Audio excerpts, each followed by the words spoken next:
Hello, ladies and gentlemen. I hope I'm going live about now. I definitely did not expect to be streaming again so soon. I told you I would be back to a regularly scheduled program, but streaming 2 days back to back is very much irregular for me. I already see some familiar faces like Angelica and Rosa in the chat. Welcome to everyone who finds their way to this. Hopefully, YouTube is more generous with recommending my streams now that I'm streaming a bit more regularly.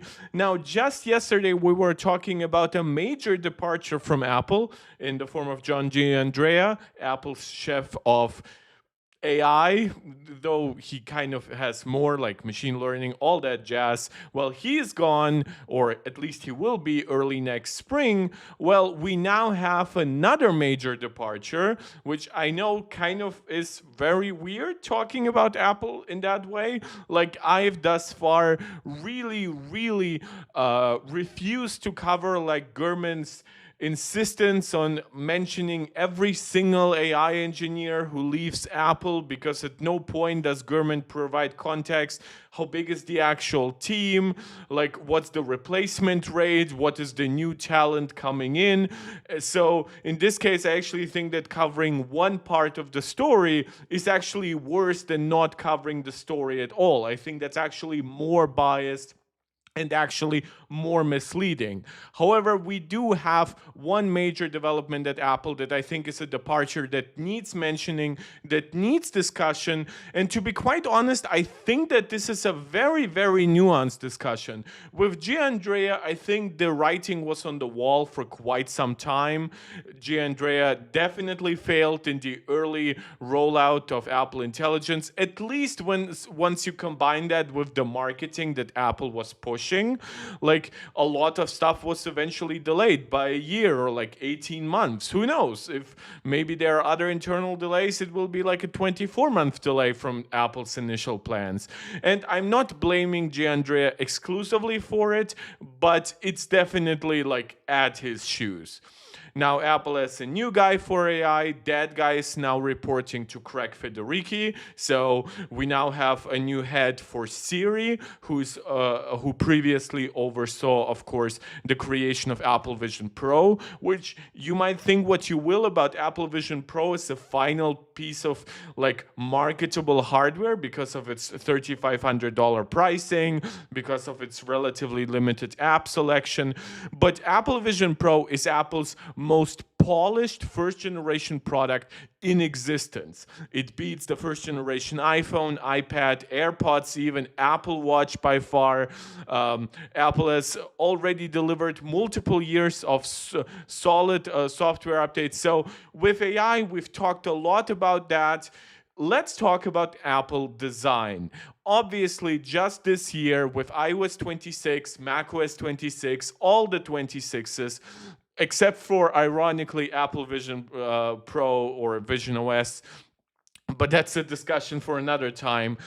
Apple obviously has different design leads, because after Johnny Ive, they did not have one cohesive design leader anymore. They probably thought that there was not one single person with the pedigree to step into Johnny Ive's role. And after that, they kind of split software and hardware design mostly from each other, which to me honestly makes sense. Like, sure, Johnny was just so fundamental at Apple, such a larger than life influence from the things that he created at Apple, but also from the people he tutored at Apple, right? A generation of designers learned under him at Apple, incorporated his design philosophies, incorporated Steve's like company ethos, right? And one of those leads for software specifically, or as Apple calls it, human interface design, because of course Apple would have a somewhat pretentious name for that, was Alan Dye. And I'm saying was because, yes, Alan Dye is departing Apple and joining Meta or Facebook or Zuckerberg, however you want to see it. This is why my thumbnail is kind of funny today. It's Ellen Dye and Zuckerberg with a heart emoji. Not saying that I know anything about like exactly how much money was transferred. We know he is gonna be leading the new design team inside Meta, but that's me being a little bit ahead of myself. Let's roll back for a second. Hi, guys. I'm very glad to have anyone here. As I said in my previous video, I am trying to get back to a regularly scheduled program. So if you appreciate this and you want to stay up to date, please subscribe to the channel, like this video, share it out with anybody who you think might enjoy it, and comment. Comment, of course, live. I love interacting with a lively live stream, getting your opinions, your agreements, your disagreements, your discussions, whatever you want to share with me. And of course, you can also become a channel member right here on YouTube. Shout out to all the Pro Max members. You can also become a supporter over on Patreon. You'll find the link to that in the description of this channel. And of course, if you want to stay more connected with me, join our Discord. You'll find the link to that as well in the channel description. But of course, we have some big news. In fact, we have actually only one big story. And you guys know I usually don't like covering single stories. Like, most of my streams are at least 2-story streams, and I do have some auxiliary stuff. But because I didn't want this stream to be like 2 hours long, and because it might be 1.5 hours just on one topic, we'll see how it plays out. But I really wanted to just get into this topic, analyze it with you, share with you my honest opinion here, because I've seen some very contradictory responses from parts of the Apple community. Some are ecstatic about him leaving. I think that I've seen little outright disappointment, but I think some people are trying to act disappointed about all of the leadership that's leaving Apple. Like, I understand we lost like Apple's operating officer this year, chief operating officer, but that he's just retiring. That was just time in his life to do that. And Gianandrea is rightfully pushed out and replaced seemingly by somebody more competent, and Apple had already previously reshuffled a lot of AI stuff underneath them. Yes, of course, it's more effort for Apple to keep that all organizational changes in check, but it's nothing crazy. This Ellen Dye situation is the first example that I could call a little bit crazy, but I think even this one needs a lot more nuance and a lot more analysis. First, let's actually get started, because unlike the Gianandrea story, Apple, at least thus far, has not prepared a newsroom report.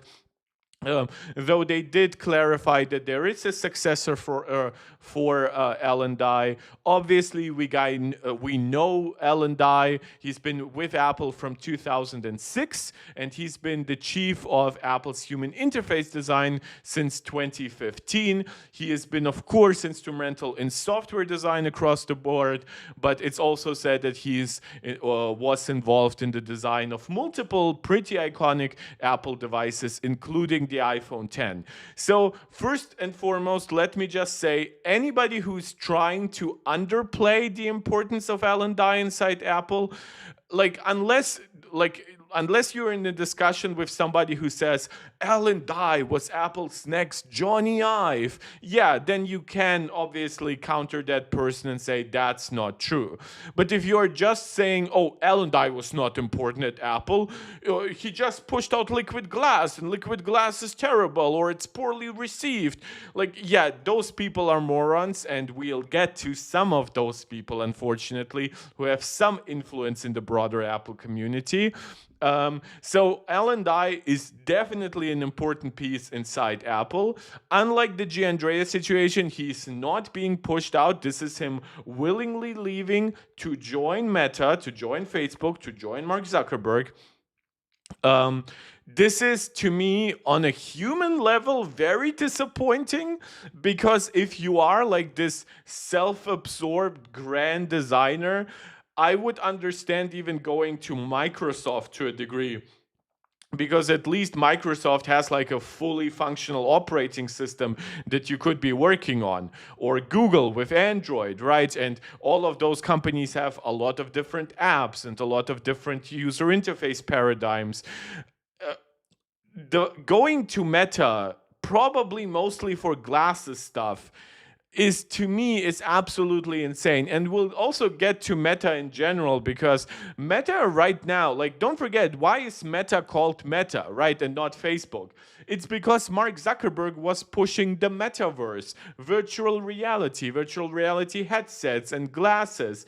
And now, at a time when they are pushing finally at least some form of like smart glasses, there are also rumors that their metaverse investments are actually being cut by 30%, because their metaverse is simply not bringing it in money. Zuckerberg has just been burning and burning money on that project, and it never amounted to anything. So I'm just very curious, except for getting the bag, because I'm pretty sure Ellen Dye is being compensated handsomely here.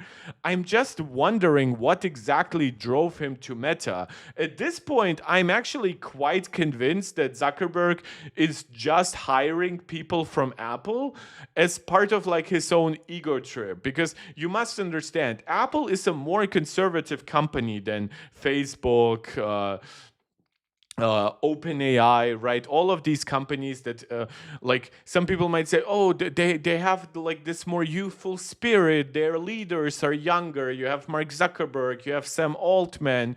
But these people are also incredibly self-absorbed. They are very, very much like, they put themselves ahead of their products. And you can say a lot about how self-absorbed Steve was, because he definitely was. But Steve never ever, and if you believe that, you're a moron, never put himself ahead of the product.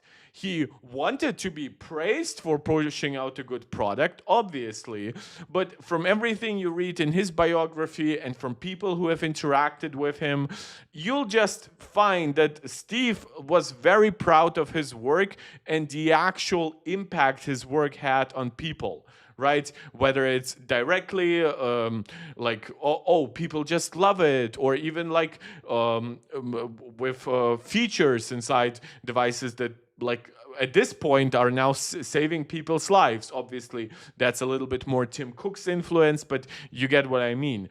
So I hate. I should come out and say it before I get deeper into this story. I despise Meta. I think I have like broadly negative views of Microsoft. I think Microsoft is truly, how Steve said it back in the day. Riley, welcome to the chat, has no taste.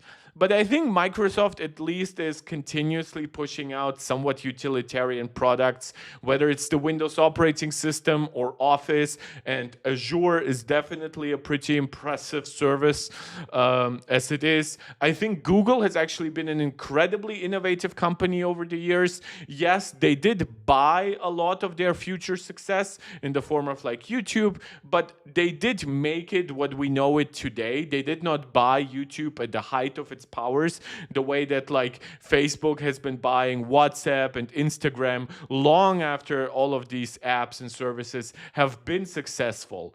So Microsoft broadly negative, Google kind of neutral to even somewhat positive, Amazon, it depends a little which part you're looking at. I think Amazon has a very destructive impact on like broader competitive markets with their store, if you want to call it that. But I do admire some of the stuff they do with servers and whatever.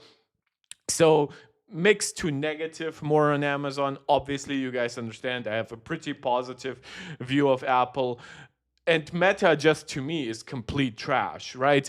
Like, I don't like, I might just give them a few points for like the original creation of Facebook, but everything since then in my eyes has been bad. It's just that the product has been successful, which, okay, cigarettes are successful too, and I'm not gonna be running around and praising Marlboro, sorry. I think I still said it wrong, but it's because I never smoke. I never even look at cigarettes. So to me, going from, in my opinion, the best big tech company by far to the worst by far is terrible. But I should also say, and that's the last point I'm going to make before I actually get into the details of the story, I do not hate Alan Dye for his work at Apple. I know some people do. I know some people especially dislike his impact on macOS, saying he made it too iOS-like, too iPadOS-like. A lot of parts are too big and the icons are all rounded rectangles rather than the more free-form icons that we had in the past. There's a lot of validity to some of the criticism. A lot of it is very, very overplayed. It's very much, oh, I liked it more the way it was before. So you don't just think differently from me. No, you're actually completely wrong and you're terrible at your job. And oh, there's like this meme going around that like the corner radius in some apps is different. And like this fetishization of not even details, but like minuscule things in the OS. Don't get me wrong, I love attention to detail. I think it's very important. But there is such a thing as an overemphasizing of like just picking out a specific thing and saying, oh, if this specific thing is not 100%, then everything is bad. That person is doing a terrible job. So that is not me. I love one specific creation from Alan Dye in every image I have ever seen, however often I have interacted with it, because yes, I do not own that hardware, but I love Vision OS. In fact, I like Vision OS liquid glass kind of look, actually even a little bit more than liquid glass, but I love liquid glass as well. So his two most major software paradigms to me have been very successful and very positive. So just so you know, I'm not coming in from the perspective of an Alan Dye hater. However, the last day has kind of started turning me around at least a little bit, specifically on Alan Dye, the person. Now, obviously, leaving for Meta is bad enough, but there are other things that he has now done or said that definitely deserve more scrutiny. And that's a lot of preamble. Let's actually get started. Now, there is reporting here from Bloomberg. I don't think I want to bother myself with Gurman's writings today. We do have some G writing from another Apple commentator, G, but and we'll definitely invest some time in that. So, Alan Dye, Apple's vice president of human interface design since 2015, is departing the company. Bloomberg reports that Meta has poached Dye as part of its push into AI-equipped consumer devices. So you see that now he's actually mirroring Johnny Ive. And I honestly think that that might have been part of his idea here. Maybe he is self-aggrandizing and self-absorbed enough to think that, oh, Johnny left Apple, but Johnny left Apple not directly for another company. He first founded LoveFrom, his own company, but then that company was bought by OpenAI. Of course, OpenAI is working on AI-equipped consumer devices. So is Meta's push here similar? Are those companies, which again, also, I don't count OpenAI as a big tech company. They have money like a big tech company, to be honest, because of investors. But they have not had the longevity, the brand recognition, the actual profitability that you would associate with a big tech company. But you see that Meta and OpenAI are kind of very competitive on those fields. Even though I think I mentioned it yesterday that OpenAI just declared code red and is currently refocusing all its internal efforts to just make ChatGPT as good as possible, because like other projects are just eating into their capability to do so, and Google is catching up. Facebook themselves, Meta, have put out some decent open source kind of large language model. So China has obviously published some very high-end large language models. So we'll probably discuss these companies a lot going forward over the years, because I don't obviously anticipate either company disappearing, but you see some similarities here. Stephen LeMay, a 26-year-old Apple design veteran, will take over the role from Dai, who officially joins Meta on December 31st. So basically in the transition to the new year. What's interesting here is, of course, that funny enough, while Alan Dye is a 20-year-old or 19-year-long Apple veteran, there's actually now an even longer term Apple veteran who I actually don't think is actually that old. He joined Apple very young, so he's still like in his 50s or so, maybe even 40s. I can actually look that up. I don't know his age. Like, thus far, I've never heard of Stephen LeMay or LeMay. UI designer at Apple. Obviously, that's LinkedIn. That's probably gonna get an upgrade here. Gonna change that to English. Okay, so seems like we do not know his age, at least not Stephen LeMay. Apple age. Stephen LeMay 93 has been on human. Okay, he definitely. What is 93? If he basically finished at 93. So yeah, he is very young still. Like, at least by those standards. Like, sure, 30 years have passed since then, but he's definitely not like a candidate for retirement. And you can see, like, that's the one photo we kind of have of Stephen LeMay. And this is one of the more recent photos from some GQ thing with Alan Dye. So I guess he kind of got his name stamped on Apple's operating systems with liquid glass and then decided to leave, which to me is very scummy, because your work was clearly not yet done. Like, you haven't even yet ported liquid glass to Apple Vision Pro, to Vision OS. But whatever. Obviously, as I've mentioned, there are some personal things against Alan Dye here that have started like creeping up on me. That's not to downplay his overall work. Again, I do like Vision OS. I do like Liquid Glass. Obviously, just knowing the fact that he's been with Apple for 20 years, obviously it makes it hard to even like count everything that he has contributed to across software, but also across some hardware projects. So yeah.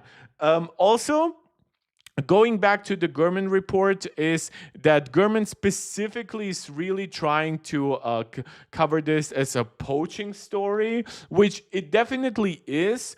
But a lot of people are rightfully pointing out that we do not know what Meta is really getting from Alan Dye here, right? We have seen people outside of Apple, and I have mentioned the Humane AI pin like 100 times on this channel, right? We have seen people leave Apple and then amount to pretty much nothing. Some don't even try really that anything big outside of Apple, like Scott Forstall, while others, like the people who made the Humane AI pin, they make trash because they are not part of a company structure anymore and a quality control standard that actually allows them to excel. And this is why, to me, if Alan Dye had left potentially for Google and he was responsible for the next big user interface change on like several billion devices because he is contributing now to Android, I would understand that. That would be a huge stamp to put on all devices in the world, basically, because you made iOS, a new generation of iOS, macOS, watchOS. Now you also get to shape Android, right? Or even if you went to Microsoft and now you are going to be shaping Windows. I would understand that. But going to Meta, that's just, In a statement to Bloomberg, Tim Cook said, Steve LeMay has played a key role in the design of every major Apple interface since 1999. He has always set an extraordinarily high bar for excellence and embodies Apple's culture of collaboration and creativity. Design is fundamental to who we are at Apple, and today we have an extraordinary design team working on the most innovative product lineup in our history. It should be noted, of course, Tim is saying that always, But we are expecting, even just from the iPhone perspective, right? Just this year, we got a big redesign on iPhone, with especially the Pro series. We got a big redesign across basically all of Apple's operating system. And next year, we are expecting an iPhone foldable. The year after that, we're expecting a huge redesign for the iPhone, like maybe a glass wraparound design. After that, we might get like an iPad foldable. So there's a lot coming up. And of course, Apple is now not only making their own silicon when it comes to main processors, but they're also making their own silicon when it comes to Wi-Fi modems, cellular modems, and all of that just basically, a lot of that just started this year, right? C1 came out with iPhone 16e this February, and one came with the iPhone 17 series just 2 months ago. So there is definitely still a lot of truth in that statement. Dye informed Apple's top management of his departure this week. So this is news to everyone right now. Though Bloomberg says top management had already been bracing for his departure. This to me is also like an argument that this is a kind of a scummy move, because like you just launched iOS 26. Like your team relies on you to finish it. Like at least give it a year, I would argue. Like next year there's supposedly like a big redesign for Siri coming again, because once we get like the LLM based Siri, we're looking at then at the year of refinement with iOS 27, right? But wouldn't you want to kind of refine it like in your image, at least throughout iOS 26, like 26, like when you think about it, right, that means that the last major operating system release under Alan Dye, who is responsible for Liquid Glass in iOS 26, is going to be iOS 26.2. Right? Not 0.3, 4, 5, 6, 7, not iOS 27. Right? He's gonna leave way before the halfway point of the existence of iOS 26. And say what you will about Liquid Glass, which I like, it does need plenty of improvements still afterwards. Like iOS 7 was arguably incomplete up until iOS 10. And I'll give Apple that. They have been refining Liquid Glass a lot faster than they have been refining the flat interface that was introduced with iOS 7. But my God, not wanting to do that. Also, like, what is the exact offer from Meta that Apple wouldn't want to meet it in at least some way? Like, is it literally $1 billion or something like that?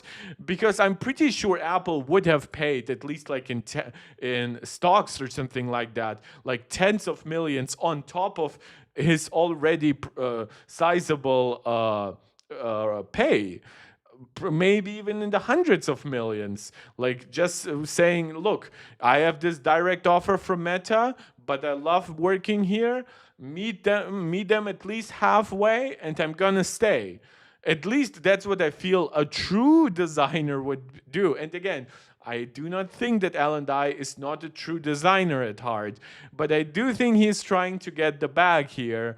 And I think that a lot of these guys, and it has happened before, don't get me wrong. Sometimes executives leave and then they come back, even after working at competition. Obviously, when you think about, for example, the Disney CEO, right? He actually tried to retire, but then they pulled him back. But sometimes people even leave for different companies, work there for a year or two, or maybe they try to start out their own company, and then they return to the company that actually made them what they are. We have people like, especially in the gaming development sphere, we get that all the time, where maybe somebody built up a huge game, right? But then eventually was bought out by a bigger company, left, but then that bigger company actually mismanaged their original intellectual property, and then they were pulled back for a lot of money. We see that these days with Halo, who is trying to get back a lot of the original creators. So is Alan Dye thinking that he might come back after like let's say 4 or 5 years. I mean, one of his quotes suggests he might not be thinking that, but we'll get to that as well. At Meta, Dai will lead a new design studio and oversee hardware, software, and AI integration across Meta's products. So you see, he's getting a pretty big role. That being said, I do not know if like he has the pedigree for this. Like it just feels like it's a lot of work. I wonder if this kind of like wording is just means, oh, he's gonna create like the software for like AI products, right? As well. But like hardware, software, AI integration, that's a lot. Like the only counter argument to this being a lot is honestly the fact that it's Meta, and Meta never actually does a lot, right? Like when you think about it, like, oh, you have like the Meta Quest, which is a cheap product, which if you think for a moment what kind of resources Alan Dye had for the creation of liquid glass, where Apple literally created glass with the physical properties that they wanted to put into the operating system, and created it of all kinds of thickness layers, sizes, so that they could create the perfect combination of zoom, reflection, refraction, chromatic aberration, all those properties, right? So they could model it after real glass. Like, could Meta allow him to do that? Sure, they have the money. Would the people working at Meta really care? I know some people have pointed out that, for example, and that's actually the next point. Bloomberg says Apple's design deputy Bill Sorrentino is also leaving the company to join Meta. Like, I've seen some people say, "Oh my God, Meta is becoming the next Apple because of this." The fact that someone is leaving together with a leader, that one is the least surprising thing to me in this story, right? Like, think about it. This guy has been at Apple for 20 years. Was the vice president of human interface design. He was involved on multiple projects. He just launched a huge redesign across all of Apple's operating systems. Of course, he will have people at Apple who are diehard loyal to him, ahead of their loyalty towards Apple. And this person, especially if that person is also getting a nice bag of money, yeah, of course that person is going to leave together with him. Like, it's not like Meta wants him to head the design studio alone. So, and they will allow him to hire pretty much anyone he wants. So, yeah, the fact that a person or two might be leaving alongside him, it's the same thing with Gianandrea. And I've said that like time and time again now. Even John Gianandrea will have some form of loyalty in the Apple AI teams, right? So when he leaves, some might follow. Now, granted, there might not be anywhere really to follow. Like, it's not like Gianandrea is leaving for another big company or anything. But some people might just feel like, oh, I joined under Gianandrea. I feel like he was disrespected. I feel like Apple is switching around. I'm getting like kind of like two new bosses because there's a new AI boss, but that AI boss is reporting to Craig Federighi. So it feels like my relative position in the company has kind of been reduced, decreased. So of course there will be some fallout. Now, again, Bloomberg loves the stories of who is leaving Apple. I've seen Gurman downplay the person like joining Apple, not even like out of his credentials, but he's saying, oh, it's weird that he joined Microsoft like a few months ago, but now he's joining Apple. I'm like, wait, but you're saying it's bad for Apple when Apple engineers are being poached, like in this case, by Meta, but when Apple poaches somebody from the likes of Microsoft, it's not good, it's not a sign of success, it's not a sign of Apple paying the money that they should have been paying all along. No, it's weird and strange. So this is my problem with Gurman's reporting. This is why I do prefer reading summaries of his reports more than I do his own reports. But yeah, just trying to make you understand, like one extra guy and he's like Apple design deputy. Like even these terms, like they're so utterly meaningless when you think about the way that people brand jobs these days, right? Like even just like being a room cleaner and whatever, like has this highfalutin terms of like specialist for hygiene and whatever. Like yeah, like in the same vein, like being, oh, a design deputy, right? That means he's huge. But yeah, that's like my own 2 cents on the specifically the reporting on this story, not even the story itself. Obviously, I've given a lot of commentary up front. Dice roll at Apple has blossomed since the departure of Johnny Ive in 2019. Most recently, he oversaw the massive liquid glass overhaul and personally unveiled the new design language at WDC into June. He also played a key role in the design of Apple Vision Pro and Vision OS. These departures are just the latest, and this is just people just. I've brought all of that up. Again, Jeff Williams is retiring. Luca Maestri is actually still at Apple. I have no idea why people like keep bringing up. I actually like just had to look up Apple's leadership team overall, right? Luca Maestri was Apple's chief vice president of finances, right? Basically, and what you will find is that Luca Maestri is now the vice president of corporate services. So he basically got a more relaxed job, right? And Jeff Williams will most likely follow a lot into like Phil Schiller styles. Now, Phil Schiller is a hardcore Apple fellow here in this regard. Like I'm not sure that Jeff Williams will have that kind of importance later on. Like Phil Schiller is still like working almost around the clock doing stuff for Apple, at least from what we've heard in interviews and things like that. But obviously, John Turnus is being eyed to at some point replace Tim Cook. But yes, all of these people like Eddie Q, Jaws,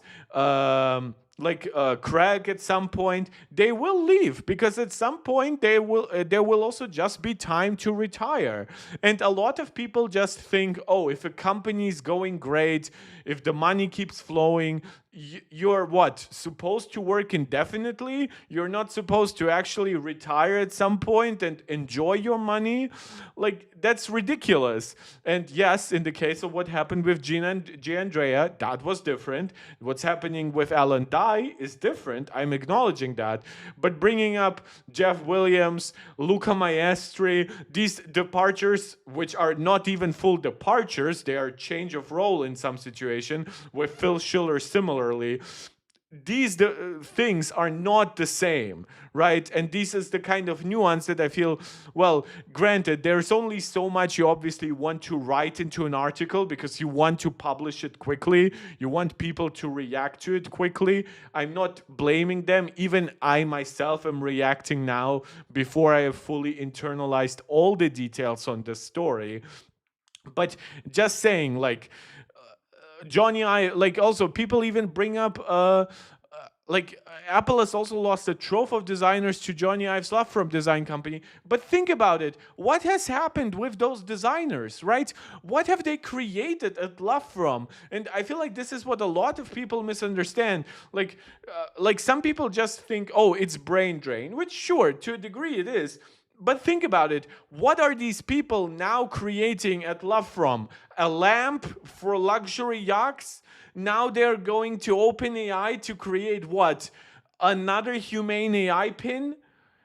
Like, this is my point. Like, it's not I'm saying, oh, work for Apple no matter what. Don't accept money from other companies and whatever. No, I understand. All these people want money. Some of them follow Johnny Ives. Some of them will follow Ellen Dye. I fully understand that.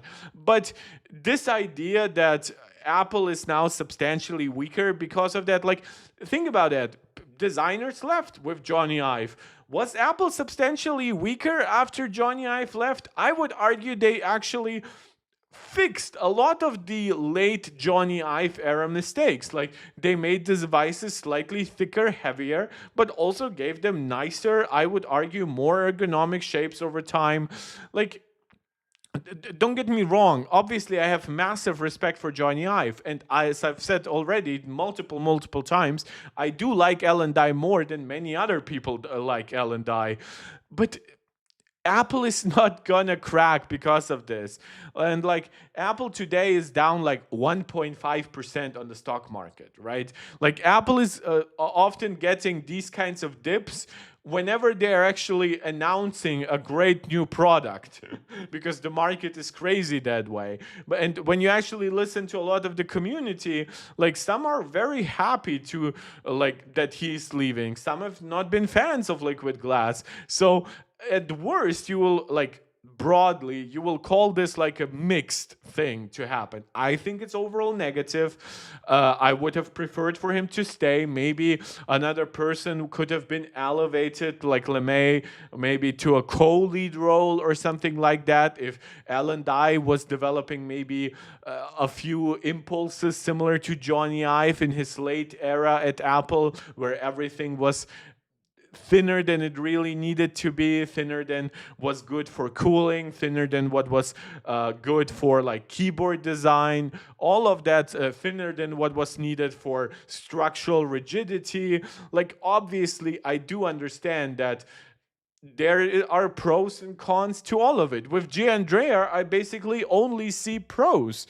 And even Giandrea has been at Apple for years. You would argue that it would have been way better if he left earlier. Or even better, I would argue, because he is still a talented AI engineer, is if he had just the role of developing large language models at Apple and publishing machine learning research. If he was less involved in actually like overseeing Siri, overseeing big Apple ML products. So there is a lot of nuance. But now that we've talked a lot about that nuance, let's actually talk about some of the ickier stuff in that situation. I've already outlined that. Obviously, I'm not a fan of Meta.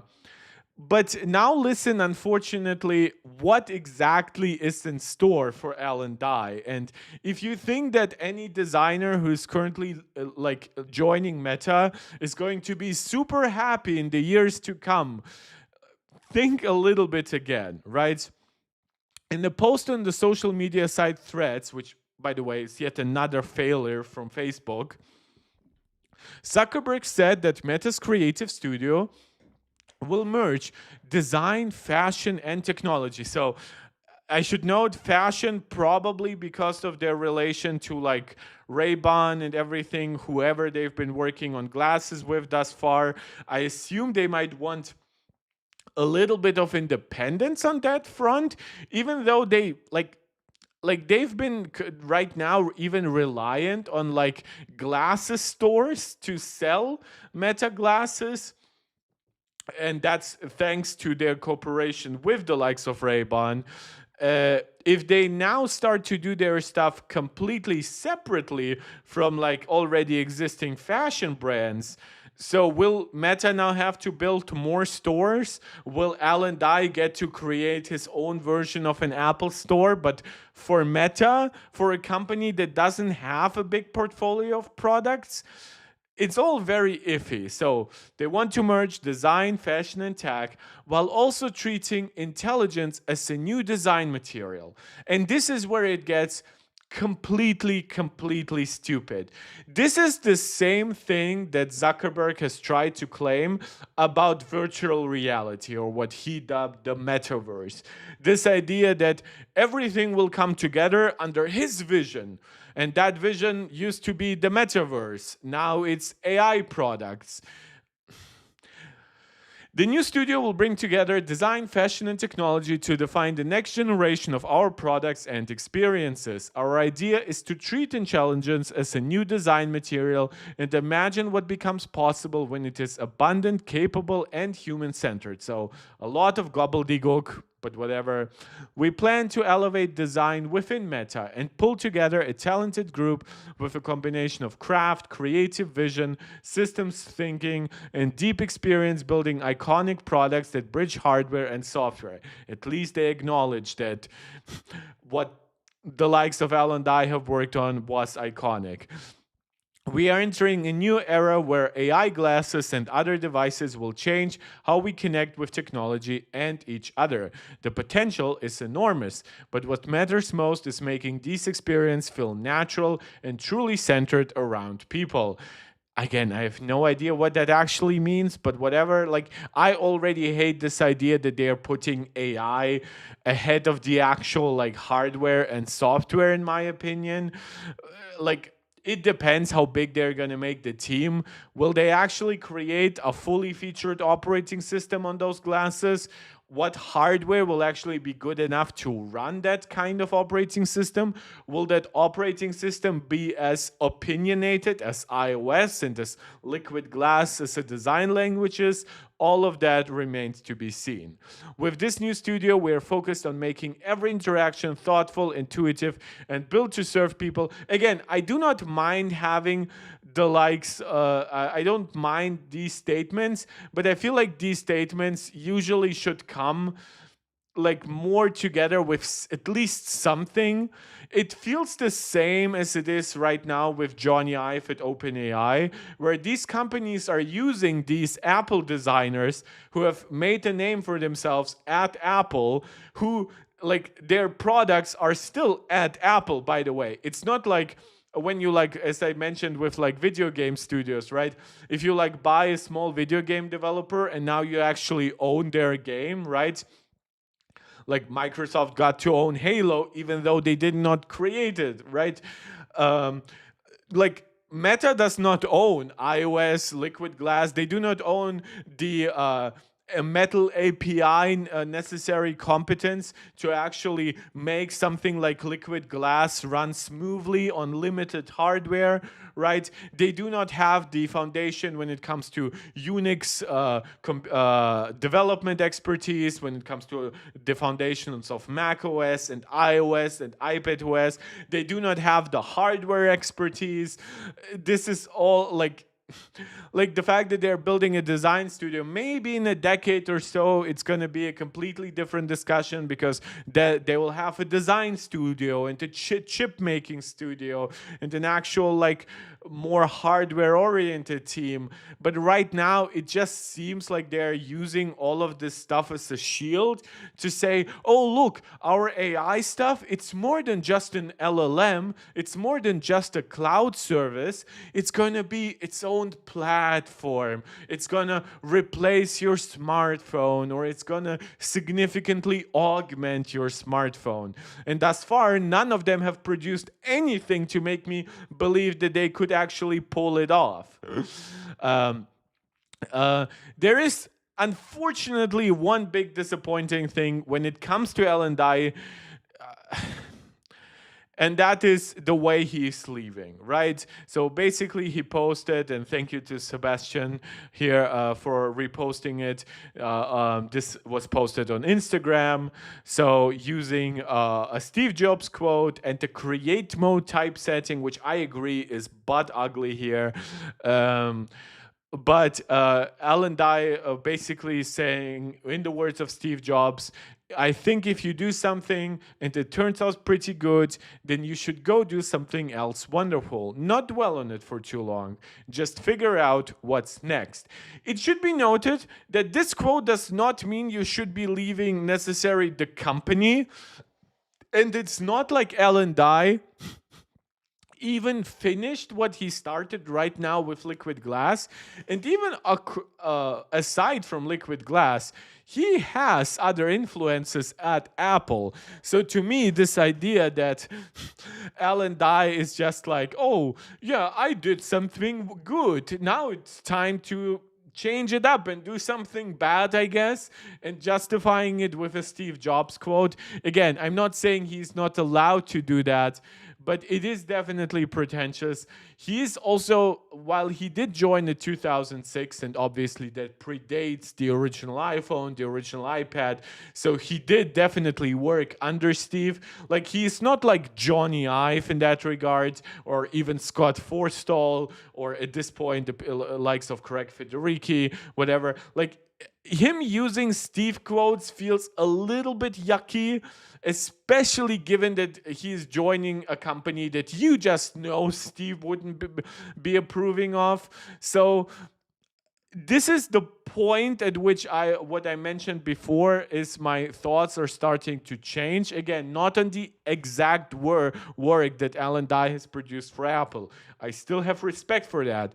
But the combination of this message, the combination of Meta clearly putting AI over the actual products, that to me kind of makes me believe, even if he is a good designer, he might have stopped being a good fit for Apple, right? Because Apple fundamentally is now a company that's very established, and there comes less opportunity to reshape Apple at its core, right? Like, even Liquid Glass is a huge redesign over previous operating system. There are a lot of fundamentals about iOS, iPadOS, macOS that kind of just remain unchangeable, because you don't, for one, because they're kind of figured out. People are happy with those. You also don't want to confuse people. Like, if you might have like a 5% better design, but it would force people to like spend hours of relearning the entire UI, it might not be worth it to release that, right? So he might just have stopped being a good fit for Apple, even if he is a good designer overall. My question is, is he a good designer for a company that clearly has never valued design in the first place? Like, and I do mean real design. I don't just mean like, oh, one of our product looks good and one of our cases that we make for this looks good. No, nothing about Facebook just inherently. Like, think about just the incredible amounts of money that they have for something like the Facebook website, right? Or their Facebook apps. And they do basically nothing with that. They're very basic. They kind of look ugly by today's standards. Like, sure, I assume now that a lot of that will get at least a little bit better, right? I think that Alan Dye is definitely more talented than whoever was in charge of those other products at Meta. And I've seen a funny comment. I think it's a reference to an old Steve Jobs quote. That's actually a good reference in this case, saying that the average IQ increased for both companies. So basically, Alan Dye was more stupid than other people at Apple, but he's now bringing up the IQ at Meta because the people there are more stupid, while the smarter people at Apple are now enjoying a higher average IQ.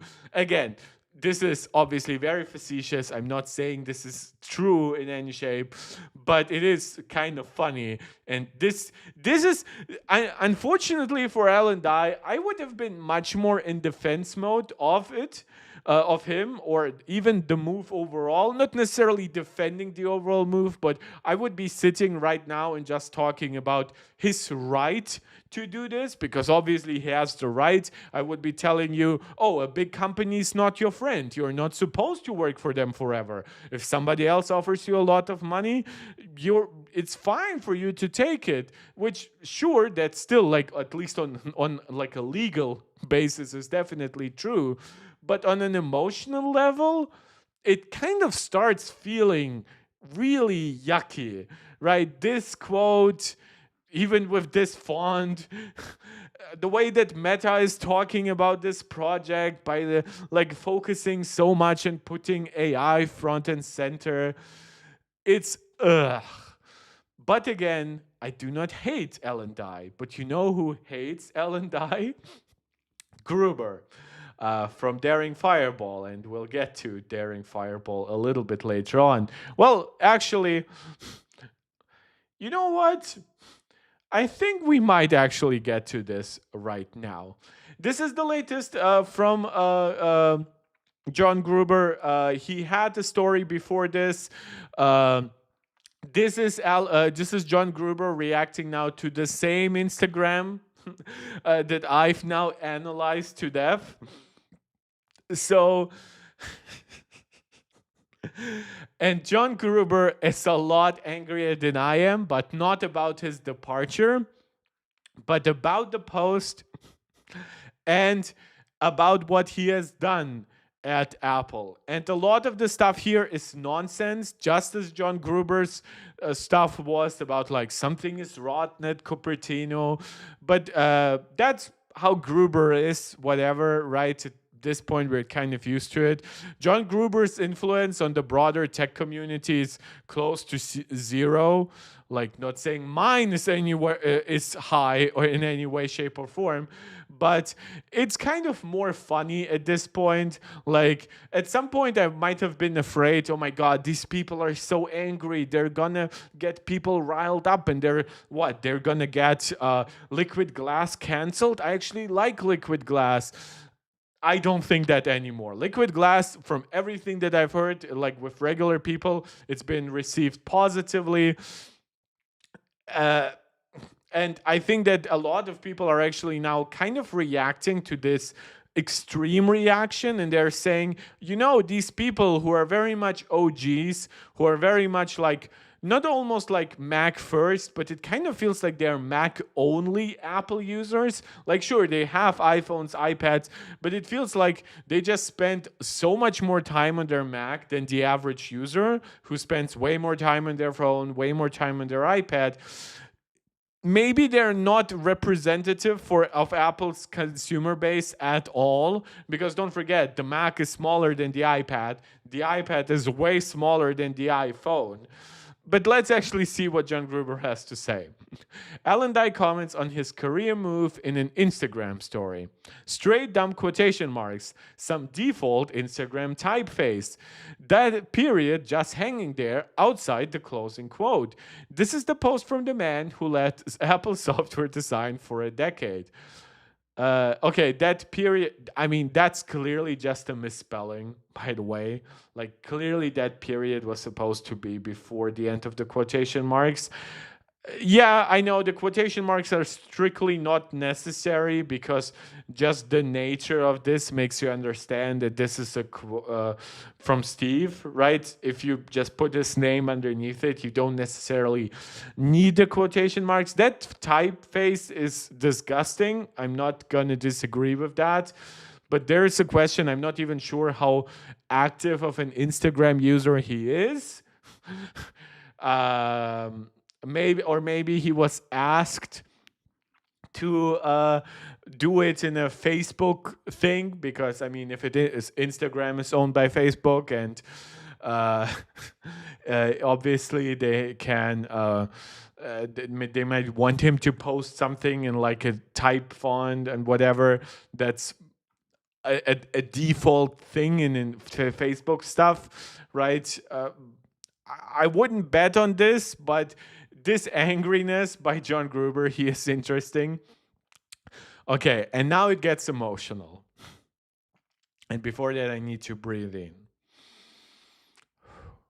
Not to mention the gall to use any quote from Steve Jobs, let alone this particular one, which is enshrined by Apple on the wall outside Town Hall at the old Infinite Loop campus in Cupertino, and provides the title for the splendid book published in a delightful interactive version on the web and in a gorgeous limited print editions by the Steve Jobs Archive and Love From. All of that to me is absolutely meaningless. I think using a Steve Jobs quote to justify going to Meta is bad. I think overall using Steve's quotes is not that bad.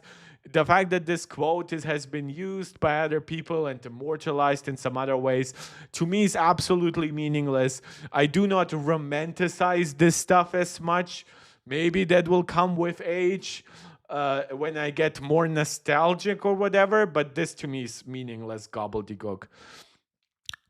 just figure out what's next for Alan Dye after his supposedly wonderful accomplishments at Apple is going to work for Meta. Jesus H. Christ, that takes stones. And this I actually fully agree with, because I do actually agree that specifically this quote, when it comes to, like, first of all, there are a couple of prerequisites here, right? If you do something and it turns out pretty good, like not saying that Alan Dye's work at Apple should be reduced to Liquid Glass and iOS 26, but it's definitely his most major, most public-facing achievement, and it just came this year. And it's definitely not done yet. Again, iOS 26.2 is still in its beta phase while we're getting this announcement. We are probably getting it next week, at which point I assume he's probably already packing his bag, given that he plans to start at Meta at the very end of the year, on December 31st.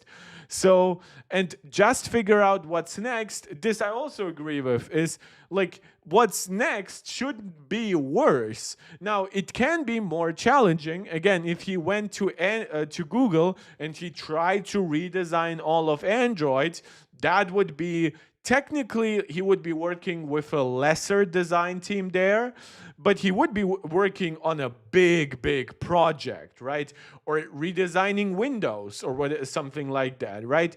Or starting his own company, maybe making his own humane AI pin and failing, right? At least all of that would be ambitious. With Meta, it just feels like he is going there for the money and probably for a position of absolute power. Because at any other company, we have seen talented people, for example, at Microsoft, like the guy who made Windows, like he didn't obviously make it himself, but like I think Parnay is his name, right? He was responsible for the Microsoft Surface line of products. He was responsible for some of the redesigns inside Windows 11. That was a very talented guy, but at some point he was just hitting walls with Microsoft, because Microsoft was like, you know what, we don't need to try too hard here. We make so much money with Azure. We are pivoting so much to AI. You know what? We are going to update Surface devices like every 18 months or so. We might redesign them every 5 to 6, 7 years, whatever, right? And Windows, you know what? We might push out Windows 12 at some point. Who cares, right? And so he went to Amazon, but that's a lesser position, I would argue. But he's probably in more power, even just working on the home accessories from Amazon and stuff like that, like the Echo devices. Like, yes, it's a smaller thing for him, but he's probably not being challenged there.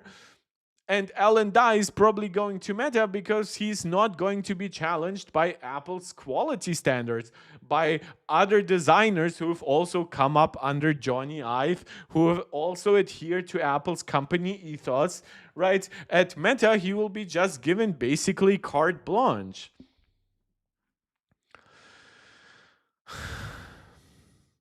Bad dye job. By the way, is it just me? Why has nobody called? Maybe I should just change. By the way, my title too. I wanted to call this Ellen Dye says bye bye. I don't know why nobody has used that yet. In my post earlier today on the then breaking news that Alan Dye has left Apple to join Meta as Chief Design Officer, a new title at the company, mind you, John Gruber wrote the following. It sounds like Dye chose to jump ship and wasn't squeezed out. I should note, I hate this jump ship. Yes, it's technically applicable, but usually when you say somebody is jumping ship, you kind of imply that it's a sinking ship. So he's just leaving. Stuff like that happens. Stop overanalyzing it. And John Andrea definitely feels like he was squeezed out, or it feels like that to us. Gurman from Bloomberg are spinning this like a coup for Meta. Apple design executive Alan Dye poached by Meta in major coup. And I agree. This is a stupid headline. But I think this is the best personnel news at Apple in decades. And I think that is borderline insane to say too. So no, I don't agree with either of the G's. Not with Gurman, not with Gruber. Dye's decade-long stint running Apple's software design team has been, on the whole, terrible. Like, this is something I will never understand. If you actually think that, if you think that Apple's software design over the last decade has been terrible, not mediocre, not barely scraping by, not good, but with a lot of negatives, but you think it's terrible from 2015 on, mind you. Why are you still covering Apple is my question. What is so important then about Apple to you 10 years after? Like, because don't get me wrong, I understand like when people have like loyalty towards like a sports team, right, from their own town or whatever. Yeah, you might stay loyal to them even after 10 years of losing or something like that. But with a big company, like, what, do you think it's terrible? But everyone else is just worse, right? Is that why you wouldn't just choose Windows at that point or Android at that point? Do you think that they are worse than terrible? I don't know. And rather than getting better, the problems have been getting worse. So they've been terrible and getting worse. Which is insane. Dye's replacement at Apple is longtime Apple designer Stephen LeMay. I've never met LeMay, or at least I can't recall meeting him, and prior to today, never heard much about him. But that's typical for Apple employees. That is true, by the way. I have not heard much about Alan Dye, even when he became the vice president for human interface design. He became a much bigger deal once Johnny Ive fully departed. Should be noted that Johnny Ive started his departure kind of in 2015 and then fully completed it in 2019.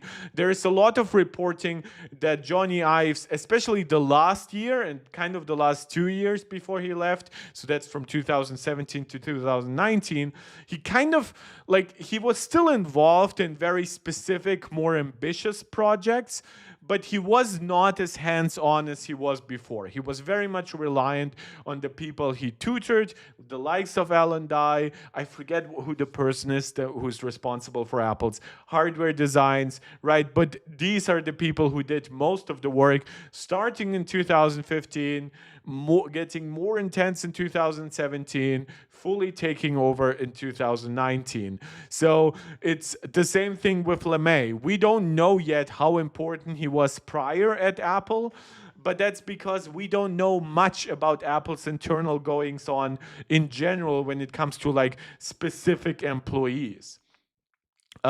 What I've learned today, part of the job working for Apple is remaining under the radar and out of the public eye. And Apple usually is very careful in who they put into like even their keynote videos. When you think about like when that designer left who introduced the iPhone Air, right? People were like, oh my God, the iPhone Air designer, as if the iPhone Air was a one-person project, left. Right, and that's why Apple is trying to not do that too much. But at the same time, it's difficult because the people working for you want to be recognized. And the current attitude by a lot of people has changed tremendously over the last decade and especially the last two. Previously, a lot of people kind of saw it as a very honorable thing to be laid back, to like, sure, you receive the money, you receive the adoration of like your own colleagues, but you're not front and center for the entire company. You leave that for the marketing team. You leave that for the actors in ads for the company. You leave that for the company CEO maybe, right? though even though for years and years it actually wasn't too common for CEOs to be like the absolute face of the company, like the way that like Musk is for Tesla these days or something like that. That's not like Steve was arguably for Apple, but think about it. At Microsoft, do you think Steve Ballmer was the public face of Microsoft after Bill Gates? No, like that was more for ads and stuff. For to take on that role, he was just basically like a guy sitting in his office making decisions. Some of them terrible. That's why he was eventually replaced. But yeah, just saying, like it's not a bad thing that we haven't heard too much from LeMay, and I assume we'll probably see him during like next WWDC. We might even see him when Apple introduces the next version of Siri, because that is rumored to be getting a new design. So maybe that could be his first public appearance, talking about something like that. What I've learned today, and this is now according to Gruber, and I encourage you to take some of that with a grain of salt, because if you can read the bias in his reporting, you will understand that most likely the sources that he has inside Apple are very much similar to him, with very similar biases. They prefer the Steve Jobs era. They prefer the more of a focus on the Mac and whatever, right? So I'm not covering this to say Gruber is correct. Obviously, I've already like criticized him for like several paragraphs, and we are just like a small portion of the article in. So I'm not kissing up to John Gruber, believe me. But what apparently Gruber learned today is that LeMay, very much unlike Dai, is a career interface and interaction designer. In what world is Dai not dead though? Like, I know he means this is different. Like, oh, he's like your designer's designer, right? He's like he's less public facing, but he cares about the details, right? I know what he means that, but like just because Dai might have had slightly different priorities, like do you think he would have risen up this high under Johnny and then under current Apple, under Steve and Johnny, and now under current Apple leadership? Like that to me just makes no sense, but okay. Sources I've spoken to who've worked with LeMay at Apple speak highly of him. That I'm not surprised. Tim Cook is a lot of things, but Tim Cook is not into drama. He's not gonna elevate somebody who is not respected by his peers. He's not gonna elevate somebody because he's a yes man or something like that. Like I know a lot of people think that because of his disagreement with Scott Forstall, but Scott Forstall was literally punished for putting out a bad product with Apple Maps in iOS 6 and then refusing to apologize for it. I would have preferred for Scott Forstall to stay, but Scott Forstall could have stayed if he had apologized. And that's kind of the point, right? Gia Andrea is now leaving now that Apple's early AI push has been clearly muddled a little bit, has been clearly delayed.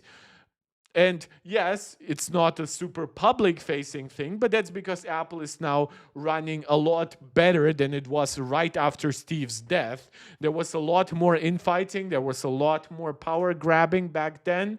I hope that the transition from Tim to somebody like John Turnus will go smoother than that, which in my opinion shouldn't be too difficult, because you might argue, well, will somebody like Craig Federighi like bow to John Turnus? Because I mean, he's been at Apple for even longer and he's been like in charge of his own division for longer.